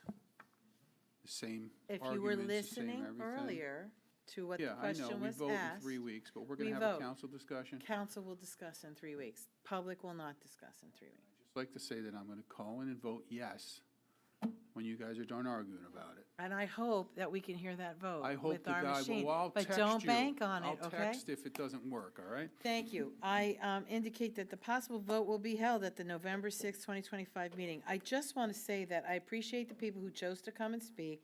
And I also want to just say that because people are passionate about the questions that they ask or the approach that they take, no one's decided on their vote yet. Nobody has. And so don't make an assumption because of how somebody acted or what they said that you know what's going to happen. I think it's a long night, folks, and so we just appreciate hearing from you. Is there any other old business to discuss? New business. Consideration, a personnel request resolution, district attorney. Upgrade. 2 full-time assistant District 1 positions and upgrade 1 full-time senior deputy district attorney position. Mr. Giovanni, will you introduce? Yes, I will. It is hereby resolved by the Northampton County Council that the position of 2 full-time assistant district attorney 1, pay grade CE/GR3/1-A, total salary and benefits at $203,244, and the salary is $135,656. In the office of the district attorney shall be upgraded to pay grade CE/GR3/4-D, total salary and benefits $223,908. The salary is $154,806, effective October 17th, 2025. It is further resolved by the Northampton County Council that the position of 1 full-time senior deputy district attorney, pay grade CE/GRV/1-A, salary and benefits $134,212, salary $98,030 in the office of the district attorney shall be upgraded to pay grade CE/GRV/5-E, salary and benefits $154,577, salary $116,902, effective October 17th, 2025. Is there any discussion regarding the matter? The DA has patiently waited this I have evening a to question or two. Sure, why don't you talk to him? How you Mr. doing Barada. tonight? I'm awake. Hi, Quantis. Listen, I just have to ask, okay? Yes. It's a $40,000 increase in your budget. I mean, not your budget, it's a $40,000 increase with staff. Excuse me, Ken. Wait. Can you speak closer to the mic? Sorry. It's a $40,000 increase you're asking for. What Two is? $10,000 increases and one $20,000 increase for the total package for the people. Why now? Why in the end of October, November, whatever month we're in, when budget time is now and your new budget's coming in and we usually put people and all these upgrades in the new budget for the new fiscal year? Why didn't you have this in your, I guess it's in your budget because your budget went up $40,000. But why right now? Why not until January 1st when you have the budget approved? Adding some new positions. I'm losing some DAs. So by the end of the year, I will have still 3 open full-time positions that won't be filled. Within my budget. I'm not asking for more money. I'm not asking for new positions. These all exist right now. So I'm not quite sure why you believe that I am increasing my budget or I'm going to spend money outside of my Well, budget. I get it that it's in your budget for this year, but my basic question is, it's a $40,000 increase, not increase, but it's a $40,000 out of your budget that's already approved for this year. We usually have these kind of items, it's budget time now for next year. We usually have these things in the budget and we say, hey, this is why we want to do this. I mean, I wasn't at the personnel meeting, so why do you need to increase one by 20,000 and the other two by 10,000 each? Is there a need? Are they leaving? Everybody going to Lehigh County because they pay more? What's the gist? Well, the assistant district attorneys are being paid less than the starting public defender. I don't know why that is, why there are different pay scales, but I'm hiring an assistant district attorney at $77,000 starting out. I'm hiring another assistant district attorney at $77,000 starting out. Right. Those are the entry-level positions. It's consistent with the other entry-level positions in my office. So I'm not creating new positions. Those positions exist, and I'm bringing in 2 people starting at the lower level. I have openings, a senior deputy opening. I've had that open all year. I'm filling 1 senior deputy district attorney with Christine Murphy. She'll be starting on November 1st. I will be losing 2 senior deputy district attorneys by the end of the year. I've gotten notice from 2 of my senior staff members. I have 3 senior staff members budgeted. Right now, I only have 2 sitting there. There's 1 opening. I'm putting Miss Murphy in, and then by the end of the year, I'm going to lose 2, and I'll have only 1 senior deputy district attorneys. Michael Weiner, who I'm moving up, I got a grant for him, $50,000 for a deputy district attorney to run the auto theft task force. So half his salary is added in as new money from the grant. So I'm giving new money to the county for his position, and I'm raising him. He's being raised by about $4,000 to become a deputy district attorney. So I'm not quite sure what your concern is, since I'm well within my budget, and I'm going to be within my budget next year. I'm not asking for new money. I'm not asking to move money from one budget line to another. All along, I've been understaffed, and I've had openings all year. So Yeah, I'm not coming here asking you to do anything for me. I'm not asking for new positions I or feel new you're money. paying with the staffing and not being able to hire people. I understand how that works. I was just curious why it wasn't done, because now it's a budget year. But you have to do it now because people are leaving. Well, I'm losing 3 people in the next 3 yeah. months. Okay. So if in a perfect world, you had these increases and you had every one of your positions filled, would you still be under budget? Well, yeah, I still have 3 open positions. No, I'm saying in a perfect world, if you had all these positions filled, would you still be in your budget with these? You mean if I had Some magical way we could fill all your positions? if I had all my positions Right. filled?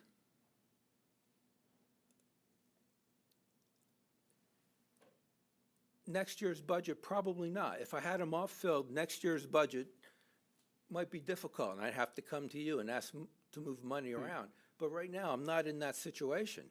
I'm still going to have 3 openings. I'm going to be way under budget right now. All right, just wanted to ask.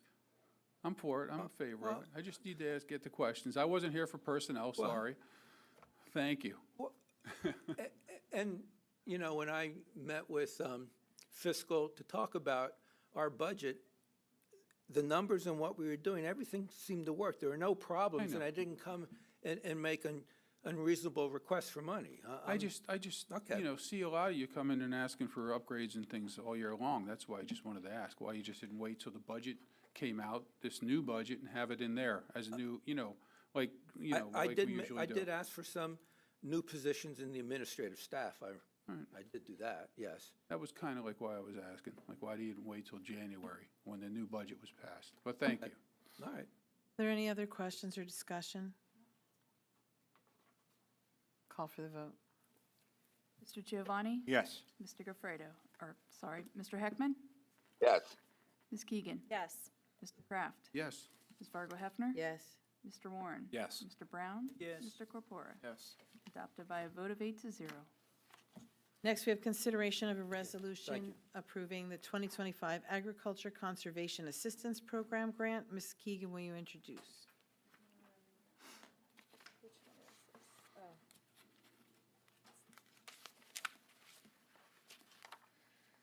Okay. Whereas on July 6, 1989, Northampton County Council, through the adoption of Resolution Number 34 through 89, officially appointed the Northampton County Farmland Preservation Board as authorized under Pennsylvania Act 43 of 1981, as amended by Act 149 of 1988. And whereas on September 16, 1993, Northampton, is it the right one? Oh, okay. All right. Northampton County Council, through the adoption of Resolution Number 45 through 93. Oh, okay, all right. Okay. As per Mr. Solicitor who said. Oh. Per Mr. Solicitor. Okay, I'm not reading the whole thing because it's 50 pages long. Now therefore be it resolved, it's bottom of the second page, Kelly. Yeah, bottom of the second page. Okay, now therefore, it is hereby resolved by the Northampton County Council.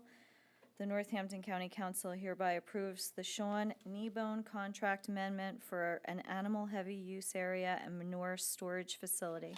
Further, the Northampton County Executive, through the Office of the Program Administrator of the ACAP in the Division of Farmland Preservation, is authorized to take any and all steps necessary to administer and complete Northampton County's obligation in this project.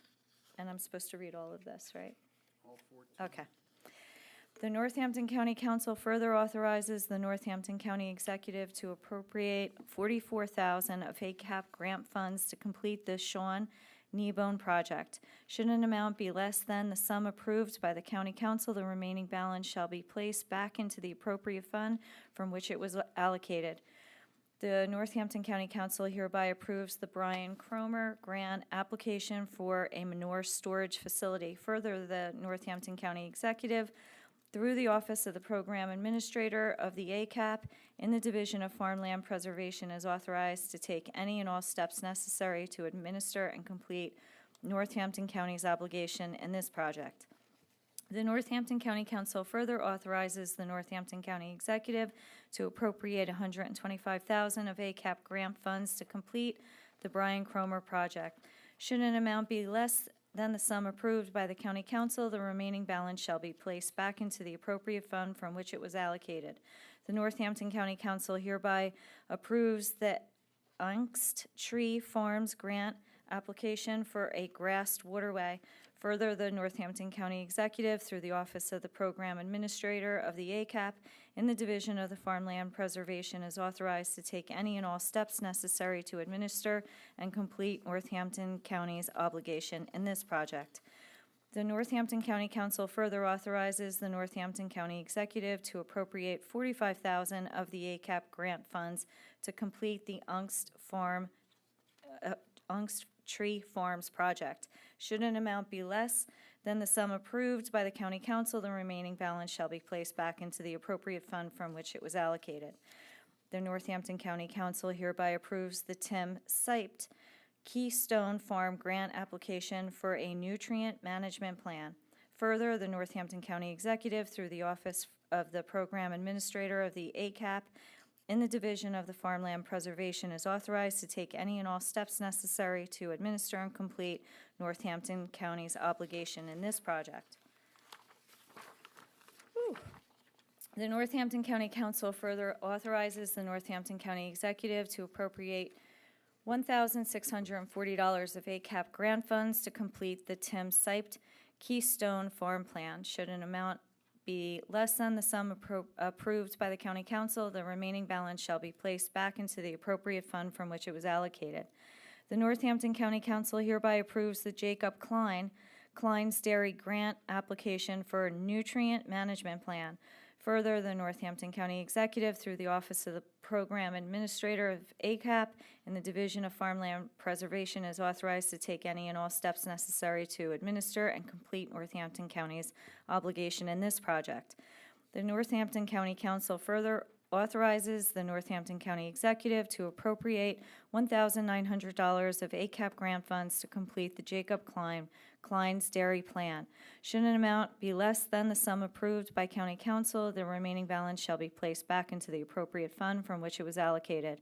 The Northampton County Council hereby approves the Anton Shannon Good Work Farm Grant application for a nutrient management plan. Further, the Northampton County Executive, through the Office of the Program Administrator of the ACAP and the Division of Farmland Preservation, is authorized to take any and all steps necessary to administer and complete Northampton's obligation in this project. The Northampton County Council further authorizes the Northampton County Executive to appropriate $1,750 of ACAP grant funds to complete the Anton Shannon Good Work Farm Plan. Should an amount be less than the sum approved by the County Council, the remaining balance shall be placed back into the appropriate fund from which it was allocated. The Northampton County Council hereby approves the County of Northampton Gall Farm Grant application for minor soil erosion treatment. Further, the Northampton County Executive, through the Office of the Program Administrator of the ACAP and the Division of Farmland Preservation, is authorized to take any and all steps necessary to administer and complete Northampton County's obligation in this project. The Northampton County Council further authorizes the Northampton County Executive to appropriate $35,000 of ACAP grant funds to complete the Northampton County Gall Farm project. Should an amount be less than the sum approved by County Council, the remaining balance shall be placed back into the appropriate fund from which it was allocated.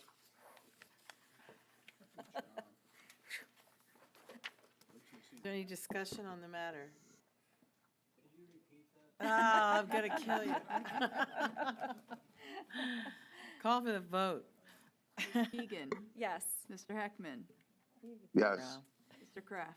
Yes. Ms. Fargo Hefner. Yes. Mr. Warren. Yes. Mr. Brown. Yes. Mr. Corpora. Yes. Mr. Giovanni. Yes. Adopted by a vote of 8-0. Thank you. Next, we have consideration of a resolution to apply for and accept funds through the local share account on behalf of Historic Bethlehem Museums and Sites, Inc. Mr. Warren, would you introduce?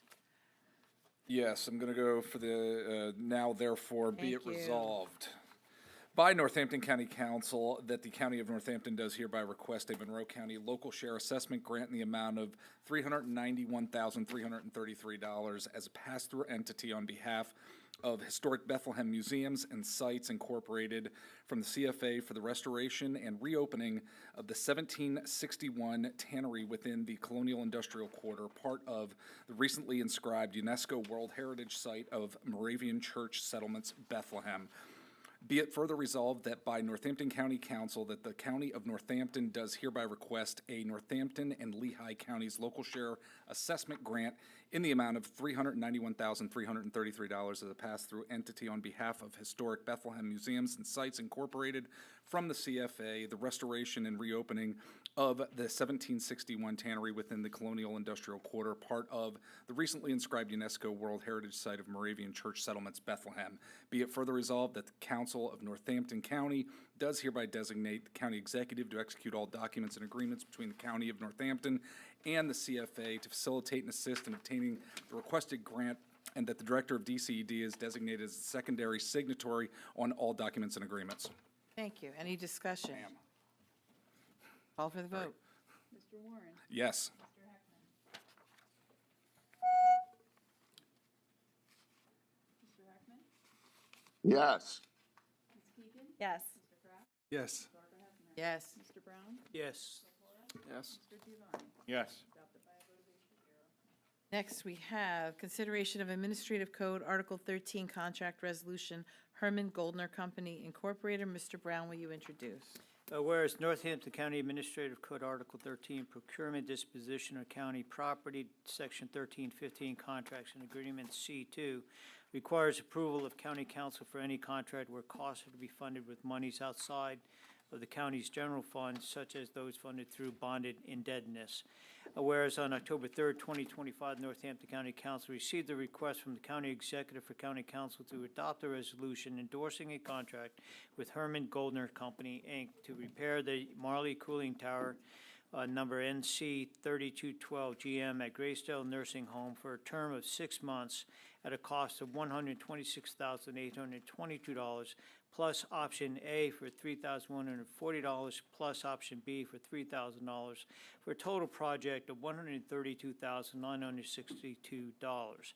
Now therefore, it is hereby resolved that Northampton County Council does hereby concur with the recommendations the county executive set forth in the attached documentation to approve the contract with Herman Goldner Company, Inc. This was reviewed by the Finance Committee yesterday. Thank you. Any discussion? Call for the vote, please. Mr. Brown? Yes. Ms. Keegan? Yes. Mr. Kraft? Yes. Ms. Fargo Hefner? Yes. Mr. Warren? Yes. Mr. Corpora? Yes. Mr. Giovanni? Yes. Mr. Heckman? Yes. Adopted by a vote of 8 to 0. Thank you. Is there any other new business to discuss? Yes. Mr. Heckman? Yes. Going forward, I just wanted to be clear. I was not out pitching a TIF. I was actually involved in creating the TIF in Bethlehem through the Bethlehem Redevelopment Authority, and numerous meetings, numerous tours, and if somebody didn't see me, they weren't looking. But I just want, when I speak about TIF, I think I know what I'm speaking about. That's all. Thank you. I think on the 10-second or 20-second delay that we have on YouTube, you'll see Mr. Kraft making his face like he got you. So there you go. I can see it now. There you go. Mr. Brown? Yes, yesterday during the committee meeting, we tried to conduct the business of this council. We were constantly having issues with the audiovisual. This body had taken action to pass an ordinance insisting that the repairs that have been budgeted for the past several years to finish and upgrade our ability to remote in, have videos and so on and so forth, have not been completed. So I'd like to make a motion that we direct our solicitor to take any and all actions necessary to file with the courts of this county to enforce the enforcement of that ordinance. Is there a second to the motion? Okay. Any discussion? Call for a vote. Mr. Brown? Yes. Mr. Giovanni? Yes. Ms. Fargo Hefner? Yes. Mr. Warren? Yes. Corpora? Yes. Mr. Gafredo? I'm sorry. Mr. Heckman? Yes. Ms. Keegan? Yes. Mr. Kraft? Yes. Adopted by a vote of 8, or sorry, the motion passes by 8 to 0. It's late. I know. Thank you. So you have your orders. Thanks. Oh, okay. Any other new business? Oh, doing Motion to committee adjourn. reports. Ready? Yeah. Committee reports. Okay, the EELU committee met today. There was a presentation from Farmland Preservation regarding the 2025 Agriculture Conservation Assistant Programs grants and a presentation on carbon capture pipelines. That's it. Personnel, finance, go ahead. Personnel. We had a meeting yesterday, personnel meeting for the positions for the DA, which was talked about tonight. Finance Committee met and the matters were addressed on the agenda this evening.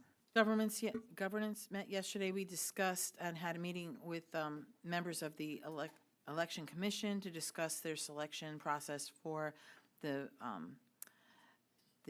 satellite offices, as well as some of the other matters that they decide. We also heard a brief report about what's happening in the election office with the mail-in ballots, et cetera. and discussion and request for all council members to bring any of their items for consideration to amend the administrative code or the home rule charter, and write them up and submit them, please, because Mr. Heckman brought it up a couple meetings ago, and I just followed suit with putting it on the agenda. Any liaison reports? I went to the GPA meeting, was it a week ago? It seems like forever ago. We had one. I don't think you were there. I don't remember. Was it last week? Nothing new. We're not done, but we're not done, right? We're so close and yet so far. So I hope that by December, I'll be able to come in here and say, we're done with P3, but not yet. And also a reminder, a notice went out that CCAP Region 6 is having an in-person meeting on October 31st out at the Harrisburg site to meet the new executive director. I'm hosting that meeting, and I don't know if I'm going to invite anybody from the state to join us as well. If we have an opportunity to bring somebody in from DHS to talk about what's happening as a result of the budget impasse, we may do so. I was hoping I wouldn't have to ask them to do that by the end of the month. But I invite y'all to be there. I think it's 10:30 to noon in Harrisburg. Motion to adjourn. Council Clerk, report, sir? Just a reminder to bring your budget books once we start our budget hearings next week, I guess, because we don't have extra copies here in the office. Solicitor's report? Oh, Mr. Brown? Just one additional follow-up. You mentioned the Election Commission and the conversation we had. During that conversation, I raised the question as to whether the property that's currently being leased, where the satellite office exists, I asked the question of the solicitor and directed our solicitor to answer the question whether any lease signed, before it could be signed by the executive, must come through this body. I did not hear from the administrative solicitor. I'm asking our solicitor to comment on that at this moment. I was just confronted with this by Commissioner Brown. I would rely on Section 1314C1, which reads as follows. The county executive or his designee may negotiate a contract for purchase, sale, or lease with the county lessor or lessee of real estate. Any such purchase, sale, or lease shall be approved by county council, and no such contract shall bind the county, nor shall any conveyance be lawful until county council approves of the terms of the purchase, sale, or lease. So the question I have then is, if that lease was entered into, did not come before this body, that lease is not effective, what actions do we take to close that office? It would be violative of the administrative code. What he asked, what action then? You said it's volatile, but what action? It was the question he asked. The contract's null and void if council doesn't approve it. So we have a lease for a facility that's null and void. How do we enforce the Is it a lease the agreement? activity to be withdrawn from that facility? Is it a lease agreement like the same when we lease like a church and a building and all for having the election that day? Is it the same kind of That agreement? was the discussion that happened yesterday, and we didn't quite get the answer. Yeah, because if it's one of those, then that's what, that's the Elections Commission does that to secure the places for voting. So I don't think we have to approve a lease. It's not a long-term lease of 3, 4, 5 years. It's probably like a month or a week. I just been confronted with this. What lease are we talking about? I have no idea. He just brought it up. Center. I don't know if it's a lease. Just yesterday. Oh, we've had elections at Fowler Center for years, but now we have a satellite.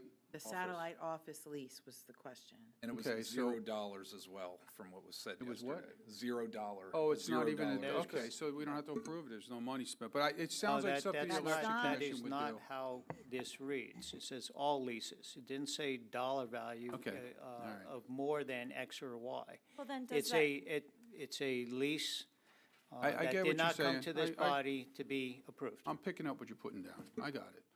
then I got it. does that mean all our leases with all of our election areas or locations are null and void? I mean, that doesn't come before us.